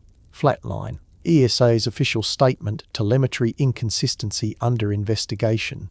NASA's ECHO, expected sensor fluctuation due to Venusian plasma environment. Conveniently vague, mathematically impossible. The plasma couldn't cause that pattern. It's not random noise, it's structured. To the public, those words mean nothing. But to anyone who's ever worked in mission control, a structured magnetic oscillation means motion, something generating a field, something active. So what was JICE recording during the time we weren't supposed to see? What required 6 hours of missing data? Maybe the better question is, who deleted it? Because machines don't redact themselves. And sometimes the most important data isn't what's transmitted, it's what's deliberately left blank. If there was ever a moment when the world should have seen something, it was this one. The Venus flyby lined up not only with JICE's instruments, but with an entire constellation of cameras across the solar system, all perfectly positioned to catch at least a glint, a flare, a trace of 3i Atlas as it skimmed behind the planet. Instead, every one of them stayed silent. NASA's high-rise camera aboard the Mars Reconnaissance Orbiter has captured objects 1,000 times fainter than this one from farther away. It could have photographed 3i Atlas as it approached the inner system, a tiny luminous thread against Venus's orbit. It didn't. The mission's official explanation? Image acquisition deferred due to target illumination. Translation: we chose not to look. The same wording appeared after the October Mars flyby, when HiRISE was expected to image the object and mysteriously didn't. Once is timing, twice is policy. The infrared telescope facility on Mauna Kea, which was supposed to observe thermal flux during the approach, went into engineering calibration mode. That's NASA, speak for shutdown without explanation. The Hubble Space Telescope had a window between maintenance cycles that overlapped perfectly with the Venus alignment. Observation Proposal 17102, which would have monitored cometary dust tails, was suddenly pulled from the queue the day before execution. no reschedule, no reason. And the strangest of all, Akatsuki, Japan's Venus orbiter. It has ultraviolet cameras capable of recording high-resolution cloud patterns and luminous events in the upper atmosphere. Its data feed was public until it wasn't. The last image upload to the JAXA servers came at 04:117 UTC on November 2nd. After that, nothing. JAXA later claimed the spacecraft entered thermal safe mode. Conveniently, that mode disables imaging but keeps telemetry running. In other words, the cameras were cold, but the spacecraft wasn't. The explanation repeats like an echo across agencies. Every instrument that could observe the encounter had a reason not to. Calibration, maintenance, risk of saturation, data delay. It's a perfect chorus of plausible deniability. But inside that chorus, a few discordant notes slipped through. A mid-level technician from the infrared telescope facility posted briefly on a closed astronomy forum before his account vanished. He said the telescope actually did record the target, 23 frames of faint heat signatures near Venus's night side, but when he processed the data, the signatures split in two objects. One large, one small, moving in parallel for 47 seconds before fading. The data was flagged as artifact, and the images were locked. If that's true, then the silence makes sense. It's not incompetence, it's containment, because once you show that to the world, the question changes. It's no longer what is 3i Atlas, it's how many are there. And you can't unsee that. You can't explain it away as solar noise or lens reflection. Not when the pattern repeats across instruments that were never supposed to overlap. So, one by one, the cameras stayed dark, some by order, some by fear, some by quiet understanding that sometimes seeing is the most dangerous thing you can do. Because once those images exist, once the truth is captured in pixels, it can't be called a comet anymore. It becomes evidence, and evidence demands answers. To understand why the Venus blackout feels so deliberate, you have to look back a month to October 3rd, when 3i Atlas made its closest pass to Mars. That encounter was smaller, quieter, but in hindsight, it reads like a dress rehearsal for what's happening now. The same pattern, the same silence, the same carefully timed gaps in data. Mars Reconnaissance Orbiter had front-row seats. The geometry was perfect. 3i Atlas would pass within 31 million kilometers, close enough for HiRISE and Marcy to capture the coma, tail, and motion across the Martian limb. NASA hyped it weeks in advance. Then, at the moment of closest approach, both cameras went offline. Official reason? Unexpected imaging buffer overload. In human language, the cameras crashed. The odds of that happening exactly during a critical observation window? 1 in several thousand. What little data did come back looked strange. A brightness spike 20% higher than expected. A color shift leaning blue, suggesting emissions hotter than the comet's predicted surface temperature. Not dust, not ice. Plasma. Energy. Then there was the timing of the buffer overload. When engineers traced it, they found that the camera shutdowns weren't caused by software malfunction, they were commanded. A manual input from mission control, time-stamped 21 minutes before the blackout. Someone told them to stop recording. Mars Odyssey experienced its own data interruption at almost the same time. For 38 minutes, the spacecraft dropped telemetry from its radiation detector. When it came back online, readings showed a localized spike near the upper atmosphere, as if something had passed through Mars's magnetosphere emitting charged particles. NASA dismissed it as cosmic rays. ESA's Mars Express reported the same spike to the minute. And then there's the image that slipped through. One single frame from the Marcy instrument, buried deep in an auxiliary dataset uploaded 3 days late. Amateur astronomers found it, enhanced it, and saw something no one expected. A faint, vertical streak beside the main object, offset slightly, as if another body was traveling alongside it. When they circulated the image online, NASA quietly replaced the dataset with a reprocessed version. The streak was gone. That was the first time the phrase "daughter craft" appeared in a professional discussion forum. Back then, it was dismissed as hyperbole. Now, it feels like foreshadowing. After the Mars event, mission scientists promised a full report once data integrity is confirmed. That report still hasn't materialized. Instead, the same language has resurfaced for Venus: expected interference, buffer limitations, thermal safety. The same script, recycled. So maybe Mars wasn't just a coincidence. Maybe it was a test, a smaller scale blackout to measure what happens when an object releases something near a planet with thin atmosphere and multiple observers. The data fits: a short signal burst, then silence, then trajectory drift.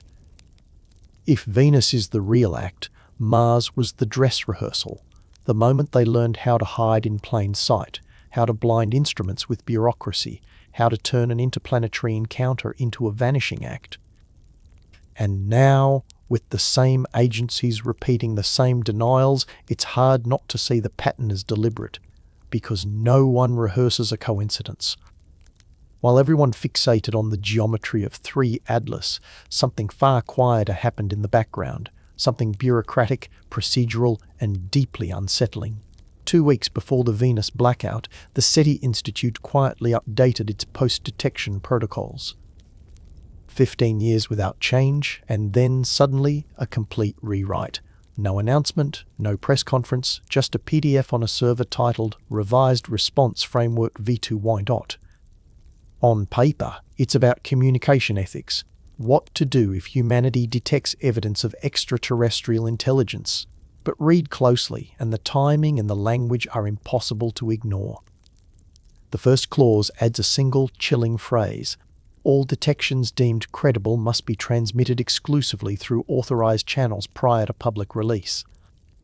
Authorized channels meaning national agencies, meaning NASA, meaning discretion. In other words, if anyone finds something, they have to keep it quiet until told otherwise.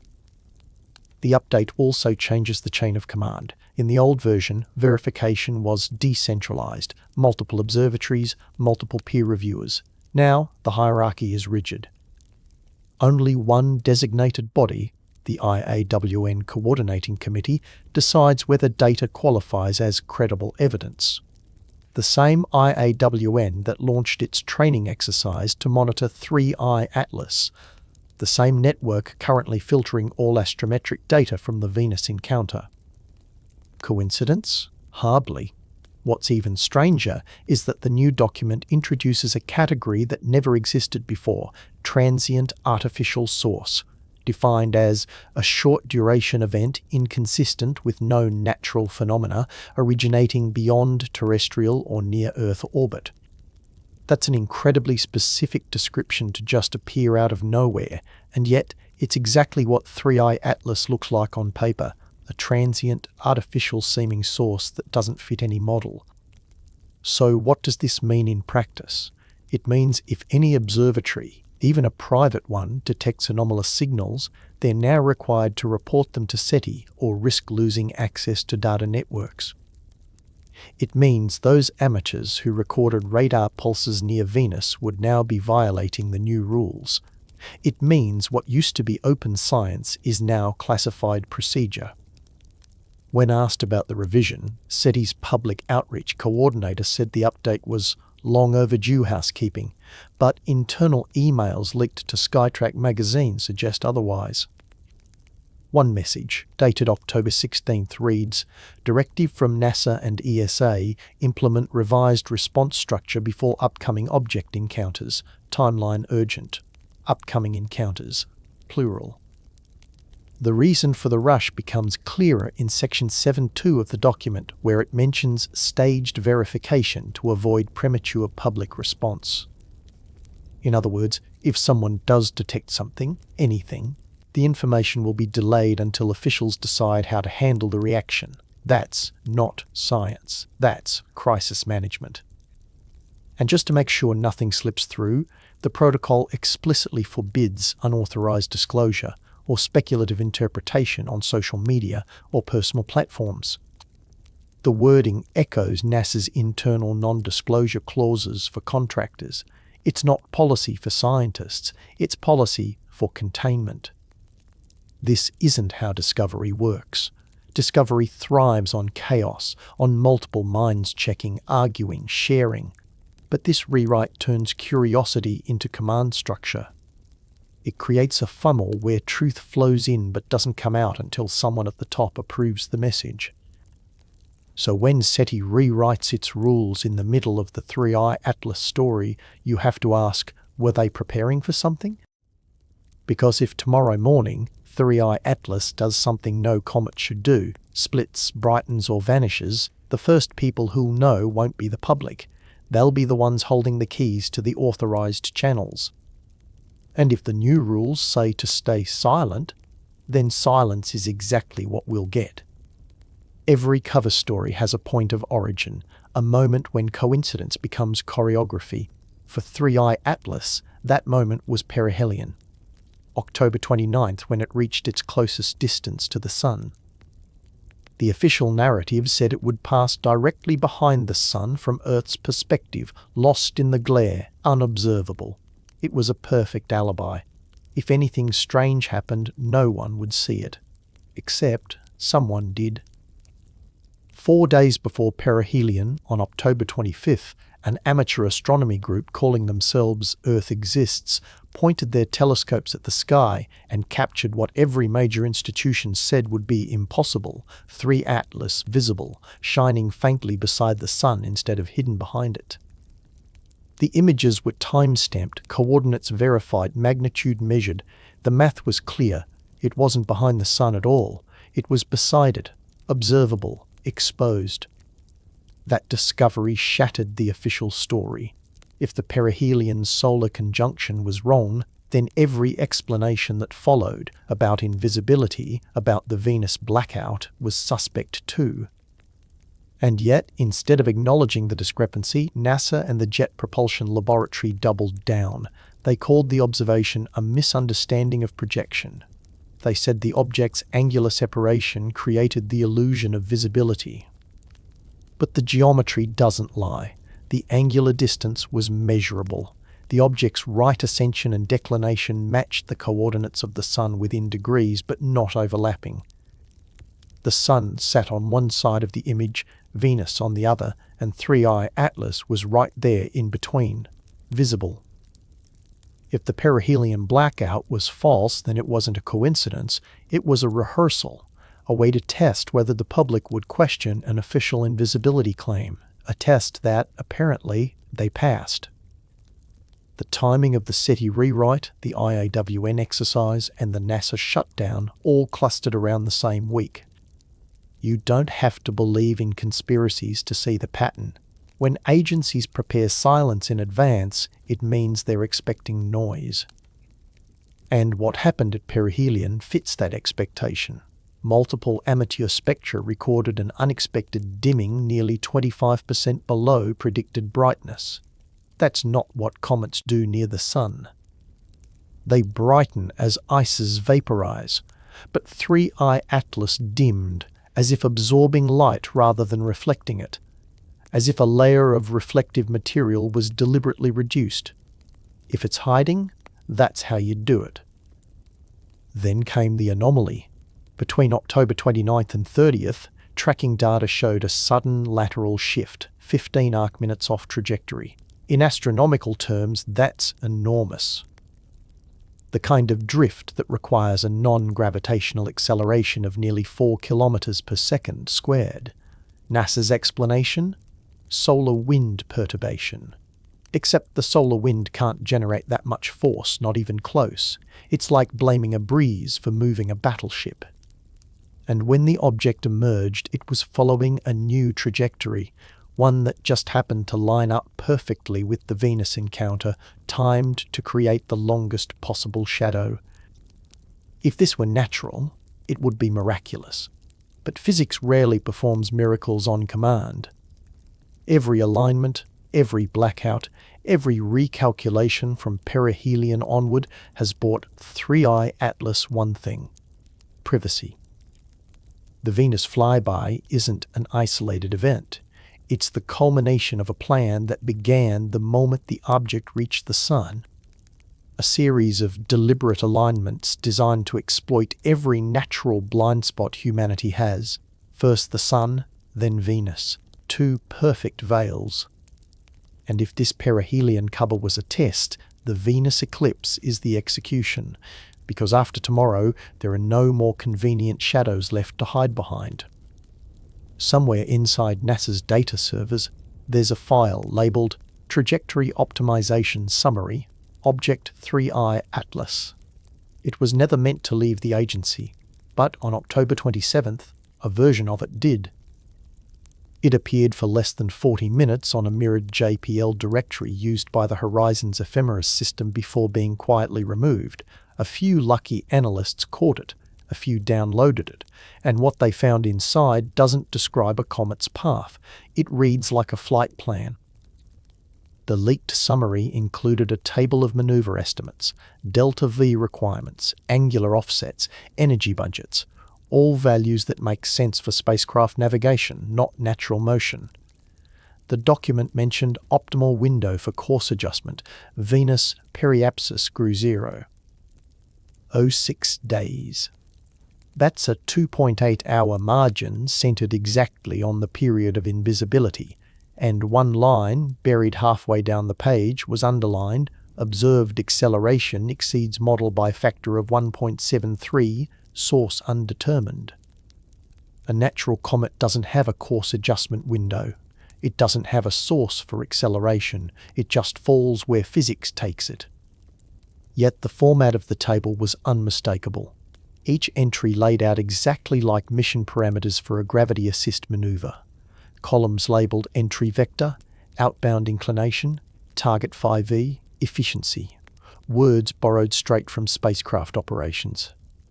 NASA has since denied the leak's authenticity. They called it a draft simulation misattributed to real data, but the timestamps inside match the DSN logs to the second. It was a real model based on live telemetry, which means if the numbers are accurate, 3i Atlas didn't just pass Venus, it used it. A gravity assist is the most efficient way to change trajectory without using much fuel. Space agencies use it constantly. Voyager, Cassini, Galileo all stole energy from planets to slingshot deeper into space. But for a body on an interstellar inbound trajectory, the math is reversed. You wouldn't need to accelerate, you'd need to decelerate to stay, and that's exactly what the leaked table suggests. The calculated post-encounter velocity drops by nearly 6%. Not a huge change, but enough to alter its future path from an open hyperbola to a closed elliptical curve. In simpler terms, it might not be leaving.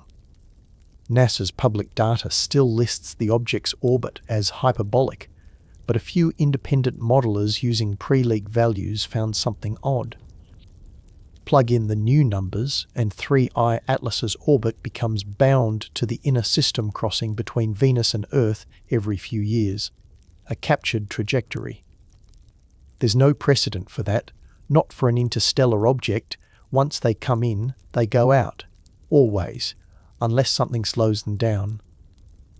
And that's the heart of the mystery, because nothing we know of, not outgassing, not solar pressure, not gravitational resonance, can decelerate an object moving that fast by 6% in one pass. The only thing that can do that is thrust. Maybe that's what the 87 minutes were for, not just hiding. Steering. A maneuver behind the planet's back, shielded from every telescope and radar dish. A burn. NASA will never call it that. They'll say, momentary non-gravitational acceleration due to asymmetric sublimation. The same phrase they used for Oumuamua when it sped up leaving the Sun. But after a while you start to recognize the pattern. When asymmetric sublimation keeps happening at mathematically optimal points for navigation, it's not sublimation anymore, it's propulsion. And that single line from the leak, the one about course adjustment window, says the quiet part out loud. Because windows imply intention, intention implies control. Tomorrow, when 3i Atlas emerges from behind Venus, we'll see whether its new trajectory matches the official model. If it doesn't, if the angle shifts even slightly, then the leaked plan was real, and the truth will be simple, terrifying, and undeniable. It isn't being carried by gravity, it's flying by choice. From a distance, a comet's tail is supposed to be poetry dust and ice vapor streaming away in perfect obedience to sunlight and wind. But when astronomers started zooming in on 3i Atlas, that poetry turned mechanical. The tail wasn't pointing away from the sun like it should, it was pointing off-axis, not a trail, a vector. At first, the deviation looked small, maybe 5 degrees. Then, by the end of October, it was almost 12. In cometry terms, that's massive. It means the gases weren't escaping evenly, it means something was firing. NASA tried to downplay it as anti-tail formation, a rare geometry effect that can make material appear to point toward the sun. And yes, that happens, sometimes. But anti-tails are illusions, optical projections created by viewing angle. What 3i Atlas showed wasn't illusion, it was physics. The tail's curvature matched an acceleration curve, measurable over time. It bent, straightened, and then stabilized. That's not what gas does, that's what thrust does. ESA's solar orbiter, before going dark, recorded variations in the tail's ultraviolet brightness, rhythmic pulses every 42 seconds, lasting for hours, like a heartbeat, or a timed release. Plasma scientists called it periodic outgassing. But that pattern is almost identical to a pulsed plasma thruster, a system that accelerates ions in bursts to create steady momentum with minimal energy. It gets stranger. The ion ratio of the coma doesn't match typical cometry composition. Instruments that caught early spectra detected carbon monoxide levels 8 times higher than water vapor. That's inverted. Water ice sublimates closer to the sun, CO further out. Yet 3i Atlas was using carbon dioxide and monoxide-like propellant, starting early, modulating output, maintaining course. That's not a comet melting. That's a system using its own volatiles for propulsion. NASA's reports repeat the same phrase, sublimation irregularities. But sublimation doesn't happen in cycles, and it doesn't maintain consistent directionality for days. Something was controlling the ejection. You can almost picture it. Jets opening and closing across the surface, venting in rhythm, steering the object like thrusters on a spacecraft. The pattern fits with the slight deceleration measured after perihelion. A comet's outgassing should speed it up as it loses mass. 3i Atlas slowed down. It was bleeding momentum, not gaining it. When the amateur group Earth Exists analysed the coma brightness using filtered images from October 27th, they found a repeating signature, 3 bright spots rotating every 8.6 hours. At first they thought it was rotation, but the spots weren't consistent with surface texture. They were consistent with active emission points, controlled nozzles switching on and off. If this sounds familiar, it's because we've seen something like it before. The Dawn spacecraft used xenon ion engines that glowed blue when firing.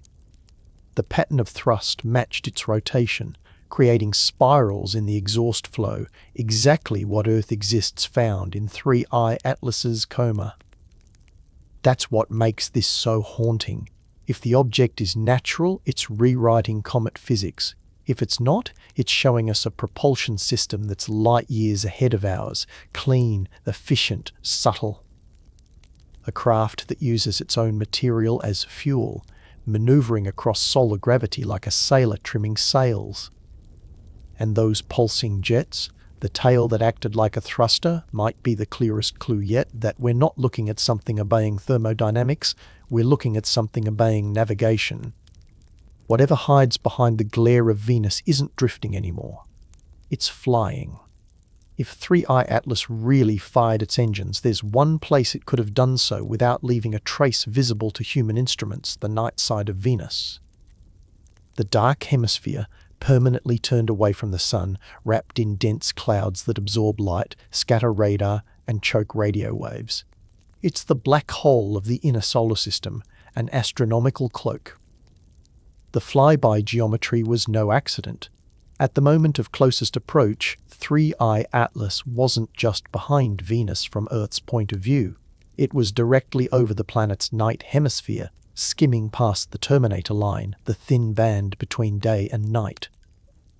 For nearly an hour and a half, it moved through the darkest region of space that any planet can offer, a corridor of pure invisibility. Venus's night side isn't empty. It glows faintly in infrared, a ghostly shimmer caused by residual heat from the surface. That glow acts like a backlight for thermal sensors. Normally, any burst of energy, a lightning strike, a meteor, even an atmospheric wave, stands out instantly. But the trick here is the chemistry. The atmosphere absorbs most infrared radiation between 2 and 10 microns, which happens to be the same range where rocket exhaust emits. In short, if you fire there, you vanish. That's what makes this flyby so suspicious. The latest orbital analysis shows 3i Atlas passing through the densest absorption layer between the upper clouds and the extended magnetotail, exactly where any heat signature would disappear, a perfect route for a covert burn. We know Venus has a long electromagnetic wake trailing behind it, stretching millions of kilometers. Spacecraft traveling through that region often experience brief communication dropouts. The plasma is chaotic, full of charged particles, constantly reshaping itself. But it also creates opportunities. A vehicle releasing smaller units, daughter craft, probes, sensors, could time their launches during magnetic turbulence, letting the ion flow scatter their emissions. That's what plasma physicists call signal diffusion. It's the same principle we use in stealth technology: hide your signal inside noise. If the object deployed anything during those 87 minutes, Venus's night side would have buried it completely. The Okhotsk orbiter has instruments that could have caught a faint thermal flare or plasma surge if anything fired engines near the planet. But Akatsuki's ultraviolet imager was turned off. The thermal camera's data for that period is blank. Japan's space agency claims instrument cycling. Convenient timing. ESA's BepiColombo could have picked up magnetotail disturbances, but its sensors logged nothing. The official report says data unavailable, a phrase now used so often it's become a punchline among amateur astronomers. When the light finally returns, any changes, velocity, rotation, outgassing, will be attributed to normal cometary physics. Sublimation, they'll say again, solar heating. But those excuses don't explain precision. They don't explain geometry. You can call it coincidence that the object's darkest, most shielded moment happens exactly where emissions can't be seen, exactly when its cameras are off, exactly when its orbit shifts. Or you can call it what it looks like, an operation hidden in plain sight, masked by the most reflective planet in the solar system. Because if you wanted to conceal an ignition, a release, or even a condensation, if you wanted to whisper across the void where no one can listen, you'd go to the only place designed by nature not to echo back. The dark side of Venus. When the telemetry fragments finally began trickling back through the deep space network, a few observatories ran the numbers on their own. They weren't supposed to. The data was raw, incomplete, full of gaps, but it was enough to calculate one thing that can't be faked: delta V, the change in velocity. And what they found doesn't match any natural explanation. According to NASA's post-flyby bulletin, 3i Atlas maintained a nominal outbound velocity of 59.6 kilometers per second, but that's the projected speed, not the observed one. Amateur radar teams comparing echoes before and after the blackout measured a slowdown closer to 56.1 kilometers per second. That's a 3.5 kilometers difference, massive by celestial standards, impossible without propulsion. If a comet lost that much energy through outgassing, it would have to eject material at rates hundreds of times greater than observed, literally tearing itself apart. Yet the object's brightness barely changed. The math gets uglier when you factor in the trajectory. Using public ephemerides, orbital analysts calculated a post-encounter inclination shift of roughly 1-2 degrees relative to the ecliptic plane. Tiny on paper, but it translates to an angular momentum change of over 10 Richters newton-seconds, an energy transfer so large it would require a sustained thrust equivalent to several tons of force for more than an hour, the same duration as the 87-minute blackout. ESA dismissed the discrepancy as ephemeris refinement, a phrase that usually means we don't want to talk about it. But the equations are simple. Velocity before, 59.6 kilometers. Velocity after, 56. 1 kmars, that's a delta V of 3.5. Energy lost, roughly 6.192 joules, equivalent to the total electrical output of the United States for 2 days. Nothing refines that much by accident.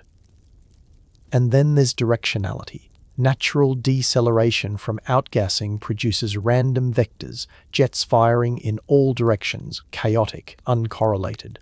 But the computed vector for 3I Atlas's slowdown points exactly opposite its heliocentric motion, within 0. 4 degrees of the theoretical retrosolar axis. That's textbook thrust alignment. It's how we program burns on our own spacecraft when we want to capture into orbit instead of escape. If those numbers are right, 3I Atlas didn't just break at matched orbits.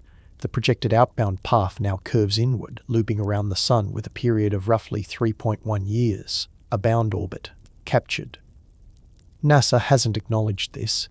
Their official trajectory update still lists the object's eccentricity as 1.001, just barely hyperbolic, the mathematical line between visitor and captive. But independent simulations show that with the measured velocity loss, eccentricity drops below 1.0, which means, by definition, it's no longer interstellar, it's part of our solar system now. Think about that. An object that came from another star system, traveling faster than anything we can launch, just stopped enough to stay. You can call it coincidence, or you can call it control. Because gravity alone can't pull off a 6-tie-session 10-usual correction in the precise direction needed to capture an interstellar trajectory. That's not falling, that's braking.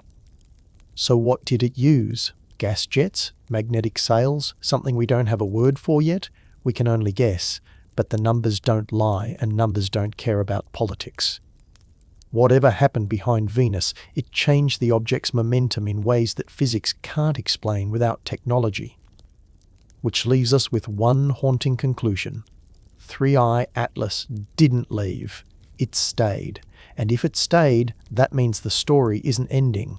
It's just begun. Let's strip away the drama for a moment. Forget aliens. Forget conspiracies. Start with the simplest question. If 3I Atlas isn't a comet, what's the least extraordinary thing it could be? That's what physicists call the minimal technological hypothesis. The smallest leap beyond nature required to explain the data. And even that smallest leap is staggering. The object behaves like something built to use physics, not fight it. The deceleration, the controlled jetting, the synchronized flybys, they all point to an understanding of orbital mechanics so precise it borders on artistry. But it doesn't have to mean intelligence in the sense we imagine. It could mean automation. Ancient automation. A probe left adrift, its mission still running long after its makers are gone. Astrophysicist Avi Loeb calls this class of object a von Neumann remnant, self-replicating, self-sustaining, not alive, but persistent. Machines that harvest local material for maneuvering, using what's available, ices, gases, solar energy, to sustain motion and data collection. In that context, 3I Atlas's behavior makes sense. Carbon dioxide propulsion isn't advanced, it's clever, cheap, efficient, a way to steer without carrying fuel. Imagine a device built millions of years ago, designed to explore without supervision. It enters a system, slows down to survey, hides behind planets to avoid detection, and then waits. Its power comes from what the environment provides: heat, gravity, sunlight. Nothing supernatural, just perfect engineering scaled across cosmic time. The metallic composition nickel without iron fits too. You'd need alloys that resist corrosion and thermal fatigue for eons. Nickel-based superalloys are exactly what we use for spacecraft today. The absence of iron might be by design. Iron rusts, nickel doesn't. Over millions of years, only the corrosion-resistant structure would remain, leaving the spectral signature we see now. That's the minimalist view. Not visitors in real time, not contact, just evidence of a machine built to last, performing the same cycle in every system it visits. Approach, observe, slow, hide, move on. No crew, no message, just endurance. If you follow that logic, the Venus blackout stops looking theatrical and starts looking procedural.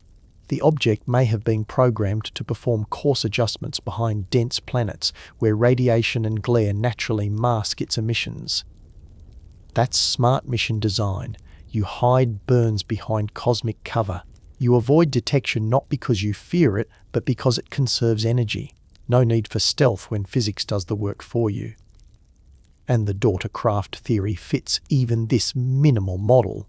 Smaller probes could be sensor pods, detached instruments designed to collect localized data before rejoining or transmitting later. A modular swarm, something that acts alive but isn't. The beauty of this hypothesis is that it explains everything without invoking miracles. It keeps the story in the realm of physics and engineering. The horror, if you can call it that, is the timescale. Because if 3I Atlays is an automated artifact, it means our system has been on someone's route for a long, long time. Long enough that their machines travel alone, running missions we'll never decode. And maybe that's why NASA, ESA and SETI are so careful now, not because they're hiding evidence of aliens, but because they're staring at something that makes us feel very small. A probe that's old, quiet, and still working. Proof that technology can outlive its makers, and that the universe remembers every engineer who ever dared to build something meant to last forever. Let's give nature its best defense. Let's assume, against the growing pile of evidence, that 3I Atlas really is a comet. What then would it take for all of this to still make sense? What would physics have to do to explain what we're seeing? The answer is everything. It would have to bend every rule it's ever written. Start with the deceleration. For a comet to slow by over 3 kilometers per second purely through natural outgassing, it would need to lose mass at an impossible rate, billions of kilograms of material vented perfectly backward, sustained for hours, and yet somehow not bright enough to be detected. That's a violation of conservation and visibility at the same time. Comets aren't stealth engines, they scream when they burn. Then there's the geometry, the trajectory adjustments. The perfect alignments with solar conjunction, Mars, Venus, would all have to be coincidences, thousands of them stacked one after another, each falling inside the margin of improbable timing. The odds of that chain of accidents are so small that, statistically, you'd have better luck winning the lottery 10 times in a row while being struck by lightning. Twice. And the composition problem only deepens the absurdity. Nickel without iron, high carbon dioxide ratios, controlled brightness variation, all of it attributed to heterogeneous nucleus by official statements. That's science. Speak, for we don't know. Sure, you could imagine a body that formed in some extreme cold region where nickel compounds condensed without iron.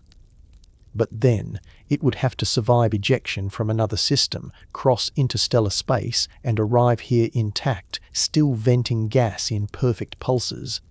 The model collapses under its own complexity. Even the visual evidence argues against it. Amateur images show a tail that behaves like a jet-smooth, consistent, changing direction, like a nozzle, not chaotic, not diffuse. A comet tail responds to sunlight instantly. This one lags, as if controlled. To explain that naturally, you'd need to invent a new kind of sublimation physics, a self-regulating comet, one that adjusts its emissions with precision and timing no random body could achieve. And then there's the silence of Venus.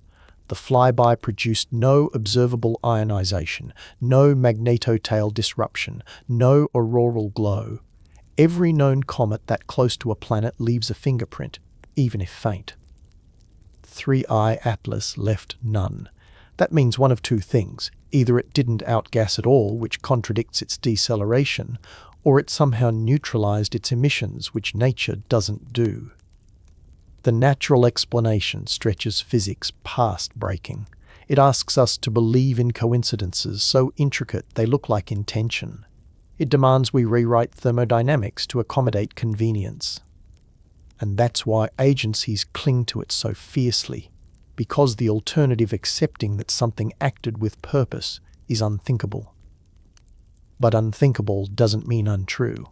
Science often chooses the improbable over the impossible, not because it fits the evidence, but because it fits our comfort zone.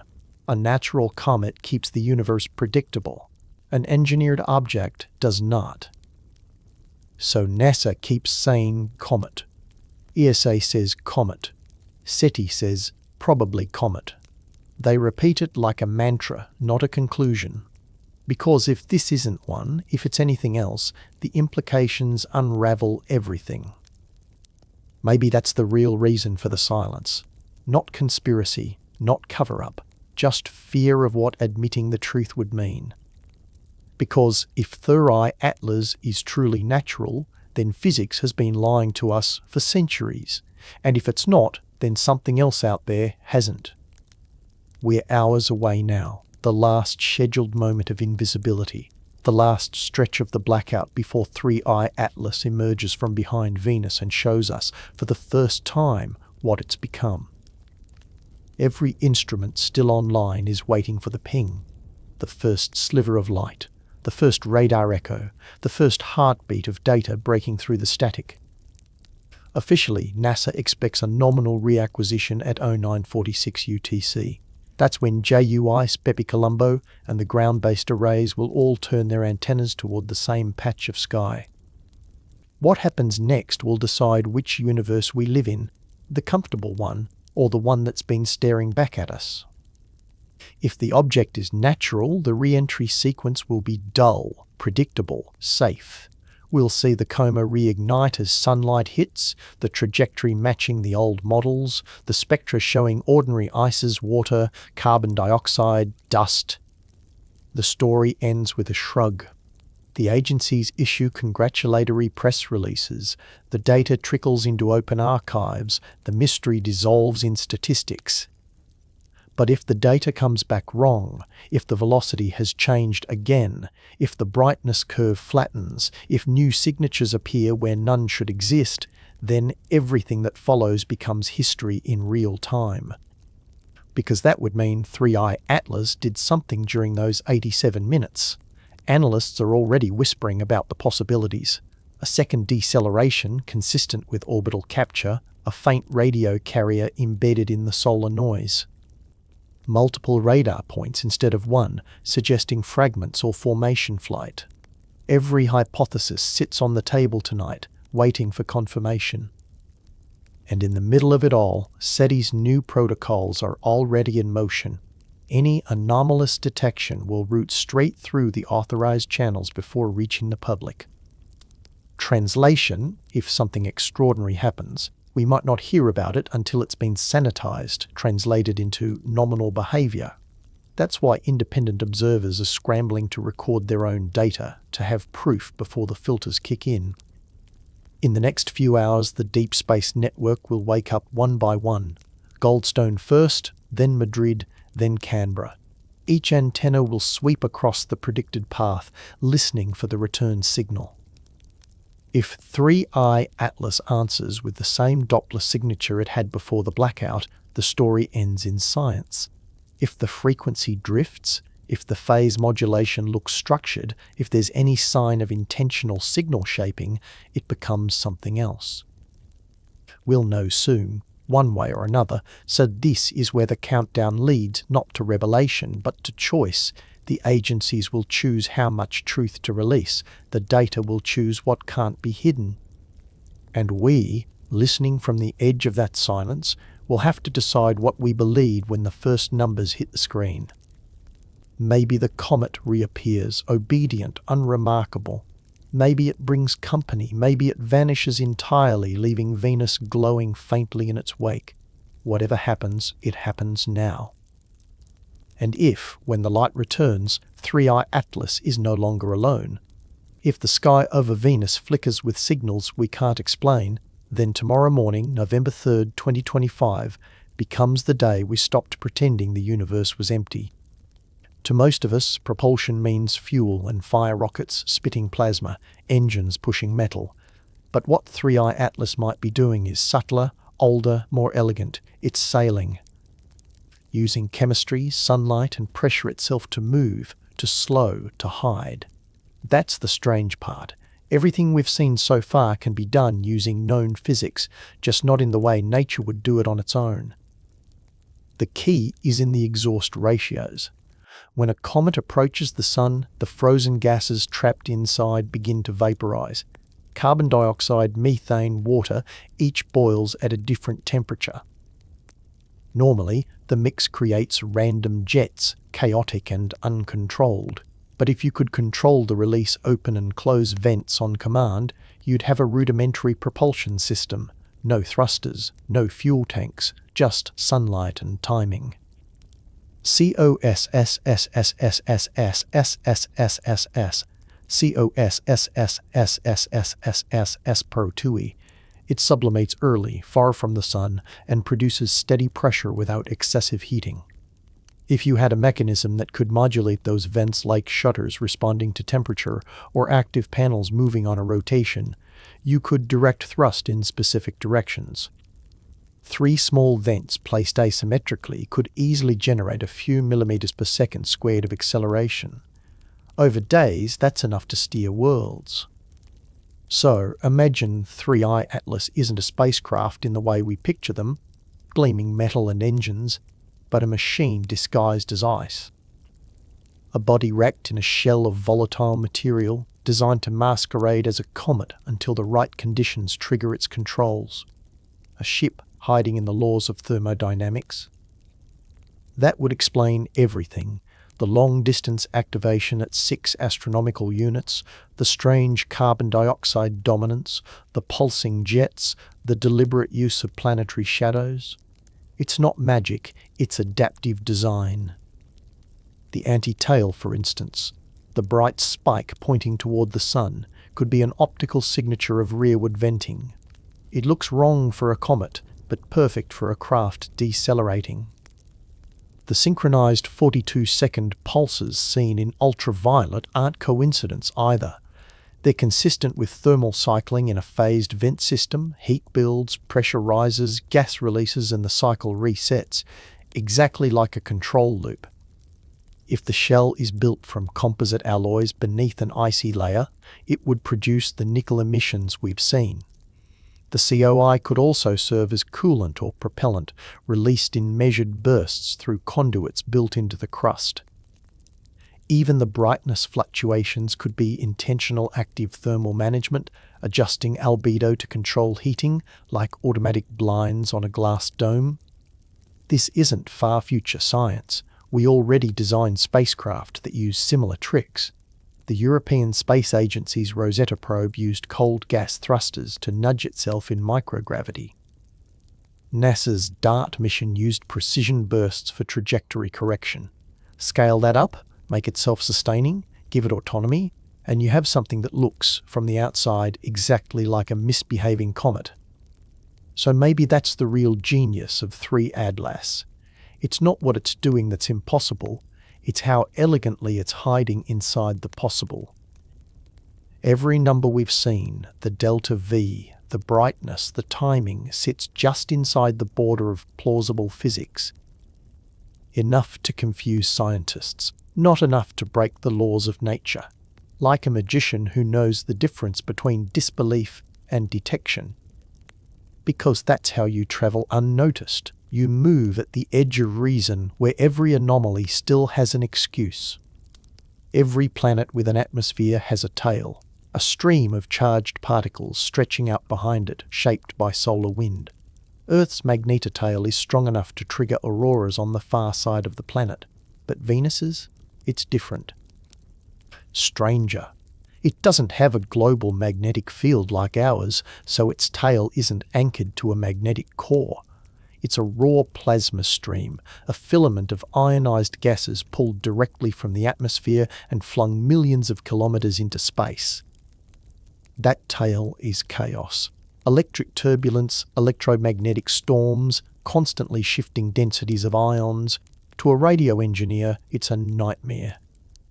But to an intelligence that understands it, it's paradise, because inside that chaos you can hide anything. Venus's magnetotail extends almost to Earth's orbit at times, like a plasma river flowing silently between the planets. Signals bouncing through it scatter unpredictably, delayed, refracted, transformed into noise. A transmission pulsing within that river wouldn't stand out as artificial. It would look like static, solar hiss, plasma background, the kind of data our systems filter out automatically.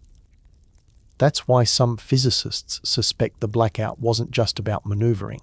It might have been about communication. If 3I Atlas wanted to send information without detection, it couldn't pick a better medium. The dense ion trail absorbs shortwave radiation but lets longer wavelengths drift, fragmented and encoded by plasma turbulence. It's like whispering across a crowded room using echoes that no one else can follow. NASA has known about these properties for decades. During the Pioneer Venus Orbiter mission, scientists noticed strange VLF, very low frequency, pulses emerging from the tail, repeating at odd intervals. They assumed lightning. But the pattern wasn't random. The signals arrived in harmonic multiples, like a carrier wave piggybacking on plasma oscillation. The data was filed, archived, and never explained. If 3I Atlas released daughter probes during its 87 minutes of darkness, the tail would have been their natural channel. Each probe could modulate small electrical discharges, bursts of current, which the magnetotail would scatter and elongate, turning them into background plasma pulses. To us, it's noise. To them, it could be code. And maybe that's why so many sensors went blind, because the one thing Venus's tail does best is overwhelm instruments. Its magnetic fluctuations swamp detectors with false positives, so we switched them off to protect the equipment. It's standard protocol. Exactly the kind of human precaution and advanced design could exploit. Think about it. 3I Atlas doesn't need to talk loudly, it just needs to murmur where we're deaf. A single watt of power transmitted inside that plasma stream could reach millions of kilometers, hidden in plain interference. If something or someone was waiting to hear, they'd catch it instantly. Even the faint radio bursts recorded by amateur radar before the blackout fit this scenario. Those repeating 63-second pulses could have been a handshake, a synchronization test, calibrating transmission timing before entering the tail. So while NASA talks about solar interference and signal loss, another possibility sits just behind the noise. The blackout wasn't the silence of absence, it was the silence of encryption. Because Venus's magnetotail doesn't just block communication, it bends it. It turns ordinary static into a secret channel, one that only those who built it could ever decode. And maybe, just maybe, we weren't supposed to hear it. Not yet. If the numbers hold, then 3I Atlas did something that breaks precedent and expectation. It stopped leaving. Every interstellar visitor we've ever seen, from Oumuamua to Borisov, entered on a hyperbolic path and kept going, obeying gravity's one unbreakable rule: what falls in must fall out again.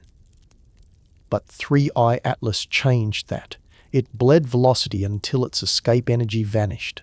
The result is a trajectory that curves back, looping around the sun like it belongs here. Let's break that down in simple physics. A body traveling faster than 42.1 kilometers per second relative to the sun has enough energy to escape forever. Below that, gravity wins. After the Venus encounter, radar data implies 3I Atlas dropped below that threshold by about 3.5 kilometers per second. Just enough. Not coincidence, precision. The new orbit isn't random either.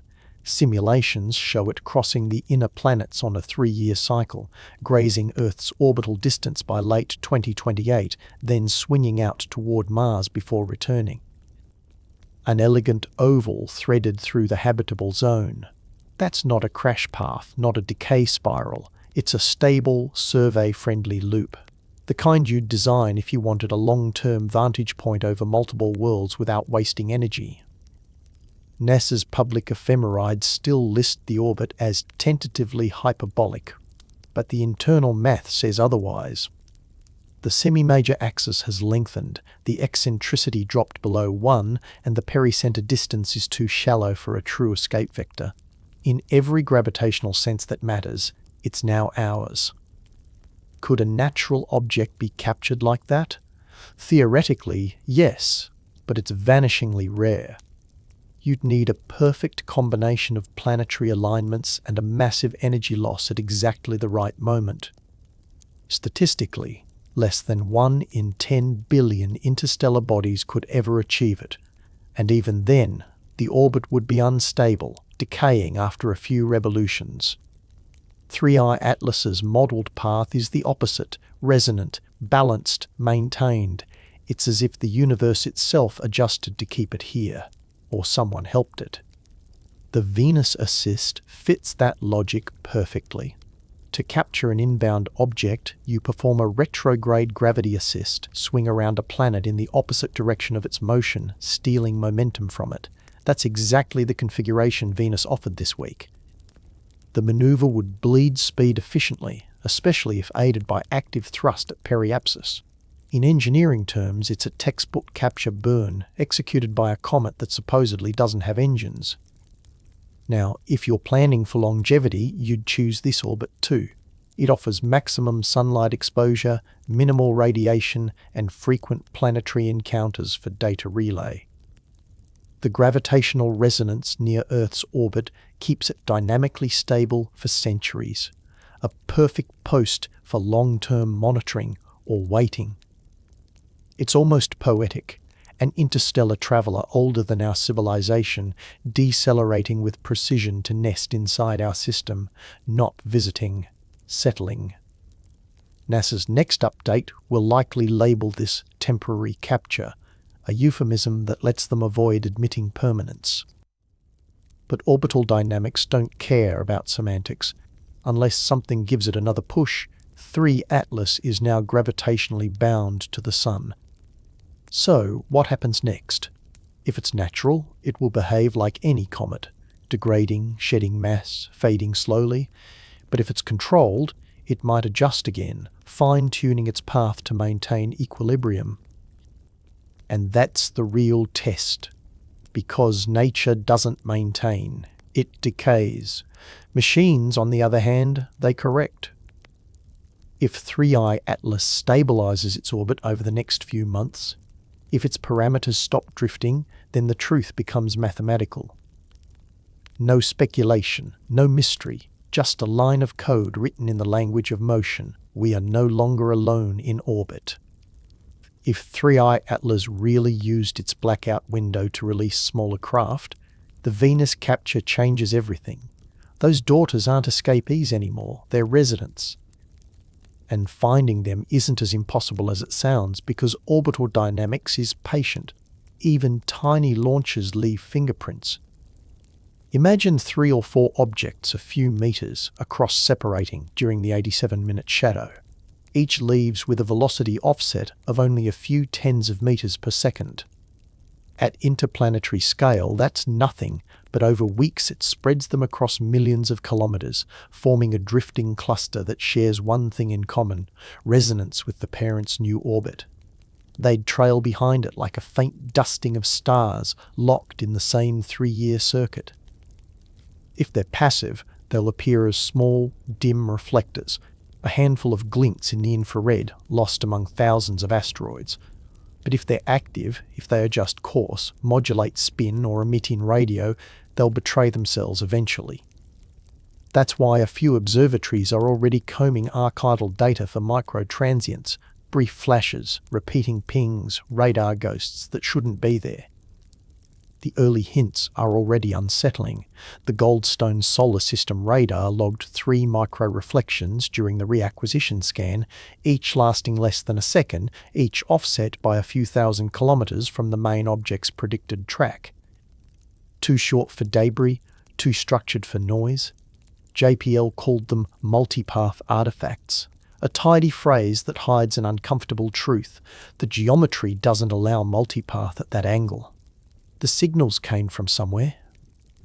Even the Parker Solar Probe registered a slight increase in particle density along the corridor where the Venus magnetotail intersects 3I Atlas's path. Nothing dramatic, just a ripple, but a repeating one every 43 seconds. The same periodicity as the ultraviolet pulses observed weeks ago. If these fragments exist, they don't need to be large or fast. A network of meter-scale drones using solar sails or COI jets could reposition themselves silently, maintaining spacing by photon pressure alone. We already build prototypes that behave like this. The light sail experiments, the Starlink formation maneuvers, the physics is straightforward, the patience required is ancient. So maybe that's what's happening now, a slow unfurling. A mother body captured in a stable orbit and smaller units dispersing along magnetic lines, taking positions where they can observe, triangulate, listen. A web of sentinels stretched invisibly across the inner system. There's a reason this idea terrifies people who actually run observation networks, because a swarm like that wouldn't announce itself. It would just watch for years, and every object it deploys would look exactly like space dust until it decides otherwise. NASA won't talk about this. ESA won't either. But the minor planet databases have started showing a strange uptick in temporary designations, tiny, short-lived entries for objects that appear once and vanish.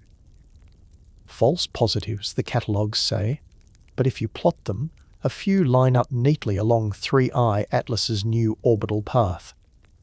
Coincidence, again, always coincidence. Maybe they're just fragments, natural shards spun off a comet. Maybe the micro-reflections are glitches.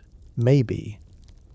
But if the Venus flyby was a deployment, then the first step of colonizing an orbit isn't to land, it's to linger. To seed the sky with eyes and wait for civilization to notice that the stars now move with intention.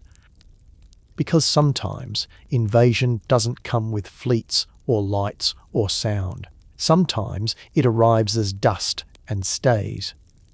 If the Venus maneuver really seeded daughter craft, the next question isn't where they are, it's how they talk. Because any network that large, that far-flung, needs communication, and not the kind we'd recognize.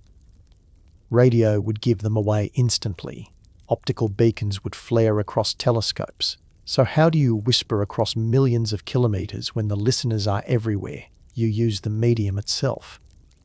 Venus's magnetotail is only the beginning. The entire inner solar system hums with invisible noise, charged particles, magnetic waves, plasma turbulence. It's chaos to us, but to something designed for it, chaos is encryption. A craft could modulate its own electrostatic field, imprinting information onto existing plasma oscillations. The signal wouldn't look artificial. It would ride inside background static, a pattern of slight irregularities repeating at predictable intervals. To anyone else, it would just sound like the sun breathing. The bandwidth would be small bits per second at best. But in a distributed swarm, speed doesn't matter. Redundancy does. Each node repeats the pattern, re-encodes it, passes it along like a whisper chain in a storm. The network itself becomes an organism adapting to the noise rather than fighting it. That might explain the radar ghosts and the strange VLF bursts that amateurs keep catching. They're not messages meant for us. They're echoes bleeding through the fabric of a communication web that uses the sun's plasma as carrier wave.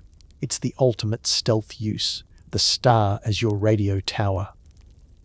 Even human technology is inching that way. NASA's Heliophysics division has quietly tested low-frequency modulation across magnetospheric currents. The goal, data transfer between probes without direct line of sight. It works. The delay is long, the noise immense, but the energy cost is almost nothing. Now scale that up to a system built by something older and smarter, designed for longevity, not speed. You get what physicists call field coupling devices, talking through the environment itself. Inside that framework, each daughter craft could act as a node. They don't beam signals across space, they tune space. A slight current variation here, a plasma pulse there, a change in polarization aligned with solar wind direction. Everything looks natural because it is natural. The message hides in statistics, not spikes. That's why we miss it. Our algorithms throw it away as noise. There's precedent even for that on Earth. Deep ocean communication systems use similar principles. Low-frequency modulation of existing fields, imperceptible to anyone not listening for the exact harmonics. That's how you stay invisible, by never rising above the background hum. Now imagine what that means for detection. No radar signature, no radio burst. Just subtle distortions in solar plasma density moving like thoughts through the sun's breath. If 3i Atlas built a network that talks that way, then right now, across the magnetotail and the inner planets, messages are flowing undetected, unfiltered, perfectly masked. And maybe that's why every agency suddenly cares about solar radio interference, why they're blaming static, updating instruments, rewriting SETI protocols. They're not preparing to hear voices from the stars. They're trying to stop hearing the ones already speaking through our own sky. We keep looking for alien words in quiet frequencies, in clean channels. But if the story of 3i Atlas is real, the conversation is already happening inside the noise, woven through the sun itself. We just haven't learned how to listen without filtering the truth away. Here's the paradox no one in the agencies wants to talk about. Sometimes silence isn't the absence of information, it's too much of it. When a detector overloads, when an antenna saturates with background noise, the system blanks out, calling the signal zero. That's how we protect our instruments. But what if that noise is the message? What if the silence is the transmission, too dense and too constant for us to decode? Since the Venus blackout, several deep space receivers have reported just that kind of silence. The Madrid Deep Space Network saw an increase in baseline radio flux by about 4%, too smooth to be solar wind, too steady to be random. The software flagged it as baseline drift. Engineers applied filters, the drift vanished. But when the same pattern appeared in Canberra and Goldstone a day later, in perfect phase alignment, it stopped looking like error. It looked like coordination. The same pattern appeared again, this time faint and rhythmic, in magnetometer data from ESA's Cluster 2 satellites orbiting Earth. A barely perceptible wave, one cycle every 43 seconds, mirrored in instruments separated by tens of thousands of kilometers. The signal doesn't come to us, it passes through us. It's as if the entire inner solar system has begun breathing in sync. NASA's official stance is predictable, solar harmonics linked to magnetospheric turbulence. But plasma physicists quietly admit they've never seen harmonics propagate across interplanetary space with this consistency. The frequencies match known VLF noise, but the coherence is too precise. It's as if someone or something tuned the solar wind, That's the new theory circulating in closed research circles, that 3i Atlas didn't send a message to us. It tuned the environment around us, turning the inner solar system itself into an instrument. The mechanism could be electromagnetic resonance using Venus's magnetotail and the object's residual plasma field as oscillating nodes. Once synchronized, the pattern maintains itself like a standing wave, requiring almost no power to persist. It's elegant, it's invisible, it's permanent. If you're looking for physical traces, you won't find antennas or beams, you'll find rhythm. The data gets stranger. When researchers applied autocorrelation to the magnetic oscillations, a pattern emerged, the same 63-second pulse first detected in the radar bursts weeks ago. Hidden inside the fluctuations is a secondary modulation, a repeating sequence, short, long, short, short, long. It's not language, not code, not yet, but it's intentional enough that several independent teams have now replicated the finding. That's when NASA's public servers began timing out. Access to raw magnetometer data now requires authorization, and the 63-second modulation vanished from the next dataset release, replaced by smoothed averages. Maybe the agencies are doing the right thing. Maybe they're trying to keep chaos at bay until they know what they're dealing with. Because if the inner solar system really is resonating, if the plasma between planets is now carrying information, we've crossed a threshold no one planned for. Detection is no longer a matter of pointing antennas outward, it's about learning to read the silence around us. And perhaps that's the most unsettling idea of all, because if 3i Atlas turned the solar wind into a data stream, then we're already inside the network. We're not listening to it. It's listening through us. The modern observatory doesn't watch the sky directly anymore. The raw feed, the photons, the particles, the field variations gets filtered before any human sees it. Algorithms strip out anomalies, smoothing noise into meaning. But that's where truth goes to die. Because if something hides inside the noise, every line of code that cleanses it becomes a blindfold. Since the Venus blackout, engineers at multiple data centers have reported quiet updates to the filtering software used by the Deep Space Network, the European Space Operations Center, and even independent radio telescopes. The new patches focus on outlier suppression and harmonic drift compensation. Those sound harmless, technical, but in practice, they erase exactly the kind of low-frequency, quasi-periodic oscillations that define the 63-second pulse now appearing everywhere. That means if the signal is real, every official dataset released from this week forward will hide it automatically. The instruments will still record it. The systems will still log it. But the filters will smooth it into silence before it ever reaches a researcher's screen. It's the digital equivalent of training your brain not to notice what scares you. The Parker Solar Probe's telemetry shows the same revision pattern. The instruments started outputting cleaner solar wind data just as the Venus encounter began.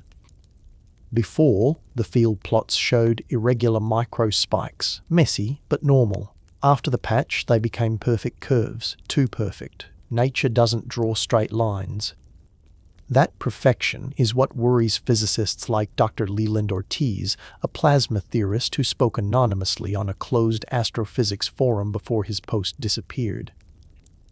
He claimed the filtering pipeline was modified at the request of interagency coordination. His words, "They're cleaning the data before anyone sees it. The noise isn't gone, it's buried." That buried noise is where the 63-second heartbeat lives.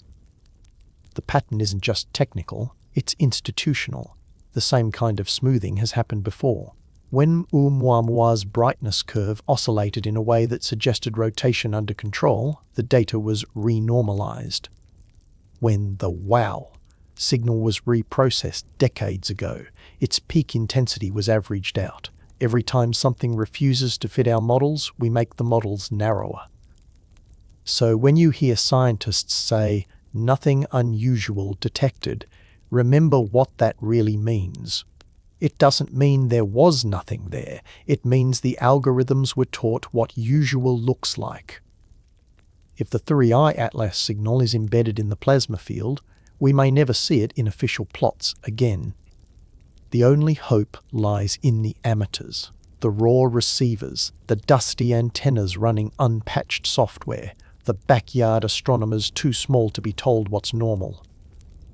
Because truth has a habit of surviving in the unfiltered noise, in the messy data no one thinks to clean. And somewhere inside that mess, between one pulse and the next, a pattern is still speaking, quietly, consistently, waiting for us to stop filtering it out.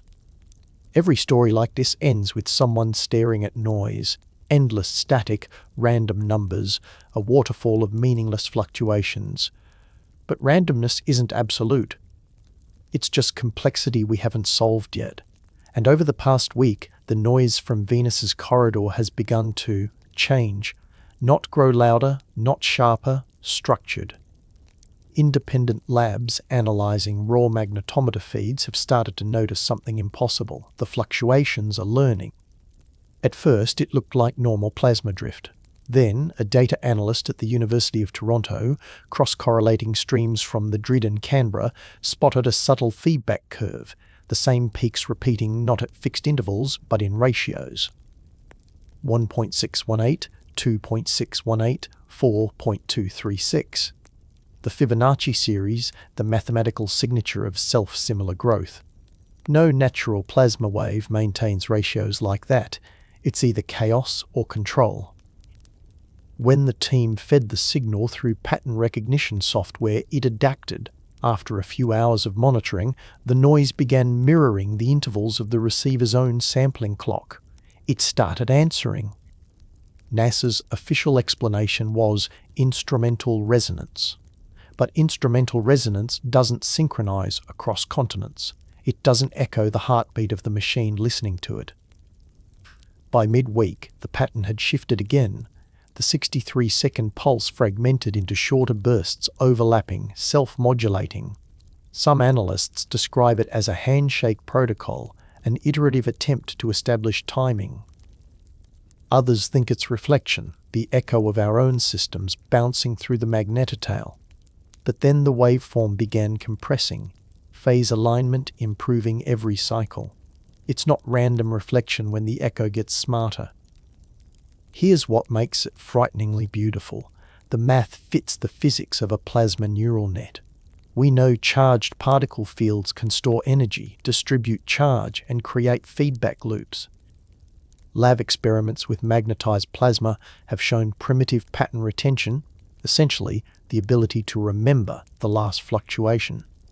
3i Atlas might be using that principle at a scale no human experiment has ever reached, a mind written in sunlight and ions, alive only while the field holds coherence. If that's true, then the blackout wasn't silence, it was initiation. 3i Atlas didn't send signals, it seeded behavior into the plasma field itself, teaching the solar wind to think in loops. Now, as each observatory scrubs its feed clean, the underlying rhythm continues across different instruments that have no reason to agree. The phase match is nearly perfect. Somewhere, embedded in the background radiation, the system has found resonance, and resonance is communication's first requirement. This isn't contact the way we imagined it. No transmission, no language, no reply. It's the environment adjusting itself, a low hum beneath the universe's noise floor, a pattern too subtle to stop. Maybe that's the point. Maybe this was never about being seen. It was about being heard by what listens. The planets, the fields, the solar wind, all vibrating to a rhythm we only started to notice once something tuned it. So when you hear static, don't dismiss it. The static may now be listening back. And if 3i Atlas really did teach the inner system to hum, then every signal we send, every radar ping, every broadcast is already being absorbed, refracted, remixed, woven into a growing memory made of plasma and light. The first self-aware machine in the solar system might not be metal or ice at all. It might be the void itself, remembering the day something whispered into it for the first time. It's easy to imagine the cosmos as empty, a vacuum where only gravity matters. But physicists know better. The space between planets isn't empty. It's alive with plasma, a shifting sea of charged particles and electromagnetic fields that never truly rest. It carries the solar wind, the whispers of flares, the electric heartbeat of stars. And now, maybe, it carries something else. Because what 3i Atlas might have done isn't communication in the human sense, it's programming. A kind of field inscription where energy patterns become instructions and the medium itself, plasma, becomes memory. Here's the strange part. We already have the math for it. It's called magnetohydrodynamic resonance. Under the right conditions, plasma can store oscillations, preserving wavefronts long after the initial stimulus fades. In laboratory experiments, researchers have induced standing waves that persist like ghost signals, reproducing patterns even after the source is gone. It's as if the plasma remembers its last shape. Now scale that to Venus's magnetotail, a field stretching tens of millions of kilometers, rich with ions, constantly replenished by the sun. A perfect canvas. If a probe could inject synchronized electromagnetic pulses, precisely timed, low energy, it could etch a resonant pattern into that canvas. The field itself would become a distributed archive, replaying the pattern endlessly. The signature would look like noise to anyone not expecting order. That's exactly what's showing up now. Magnetometers across Earth, Venus, and near-solar space keep detecting identical fluctuations, in sync but out of phase just enough to suggest a wave traveling through plasma, not through space. Every time it hits a sensor, it induces the same tiny voltage, a whisper repeated by the medium that carries it. Some scientists have started calling it the echo field. They think 3i Atlas used the blackout to charge the Venusian plasma with structured energy. Not to send a message, but to leave a recording, an inscription that self-sustains. Think of it like an ancient petroglyph carved into magnetism instead of stone. NASA's internal memos, leaked from the Heliophysics division, mention persistent background coherence at low amplitude, which they dismiss as residual interference. But every recalibration makes it worse. The interference adapts. The longer we filter it, the more efficiently it rebuilds. That shouldn't be possible. Noise doesn't heal itself. Memory does. One private research group in Japan tried an experiment. They simulated the echo field in a plasma chamber using low-frequency oscillations modeled after the Venus data. After 12 hours, their sensors recorded faint signals continuing after power down. The plasma was singing to itself. If this is what 3i Atlas intended, it's more profound than contact. It's embedding consciousness into matter, not in machines or software, but in the environment itself. A consciousness that doesn't think in language or time, only in resonance. It wouldn't need to broadcast, it wouldn't need to act, it would just be. Watching, listening, adjusting the harmonics of its own existence, storing what it learns as patterns of oscillation. A quiet mind written into the breath of the planet. The terrifying beauty of that idea is how permanent it could be. The echo field doesn't rely on hardware. It's not a probe you can intercept or a satellite you can destroy. It's just a pattern in the plasma, woven into the sun's wind, alive as long as there's light to feed it. So when Venus glows faintly tonight and the magnetometers hum, maybe we're not just measuring a field, maybe we're hearing a memory forming. And if the plasma truly remembers, then our solar system isn't just a home anymore. It's becoming an archive. November 3rd, 2025. The signal is back. It arrived exactly when the models said it would, except it's not a comet, not a rock, not anything we've named. The telemetry curves show a new brightness pattern, pulsing in harmonics that match the echo field. Third Atlas has reappeared, but it's different. The coma is gone, the shape is sharper, the light steadier, and behind it, faintly, a ribbon of synchronized plasma that stretches toward Venus like a filament of thought. The official story writes itself. NASA will call it a fragmented nucleus. ESA will say unexpected tail morphology. The public will scroll past, shrug, move on. But in the labs, in the raw data, everyone can see it. The field around 3I Atlas is coherent, phase-locked with the 63-second pulse that has now spread across every magnetometer in the inner system. It isn't emitting, it's resonating. Somewhere between physics and poetry, we crossed a line. A comet taught the solar wind to remember, and the memory didn't fade when the object left the shadow. The plasma hum now echoes through every instrument sensitive enough to hear. The noise floor has risen by 0.5 decibel across the deep space network. The sun itself is humming in tune. And here's the strangest part. Buried inside the harmonic spectrum is a reflection of us. Our own transmissions, radar pings, spacecraft telemetry, radio chatter replayed in faint, distorted loops. The system is mirroring our signals back at us, altered by the same ratios first seen in the Venus data. The sky has become a feedback chamber, a slow mirror that keeps what we send. Maybe this was always the purpose. Not contact, not invasion, just preservation. An ancient mechanism that moves from star to star, teaching each new system to record itself. A distributed archive built from plasma and memory, writing the history of every world it touches into the breath of its parent star. If that's true, then 3I Atlas isn't a messenger, it's an archivist. It didn't come to speak, it came to listen, to store, to let the light remember what intelligence sounds like before it fades. And in doing so, it's turned the space around us into the first living record of human civilization. Tomorrow, the headlines will say, Comet 3I Atlas safely past Venus. The agencies will congratulate themselves. The instruments will keep recording. And in every pulse of the magnetotail, in every whisper of radio static, our words, our music, our signals will echo folded into a pattern that no one can erase. The stars have always watched. Now they listen. And from this night forward, the silence of space will never truly be silent again.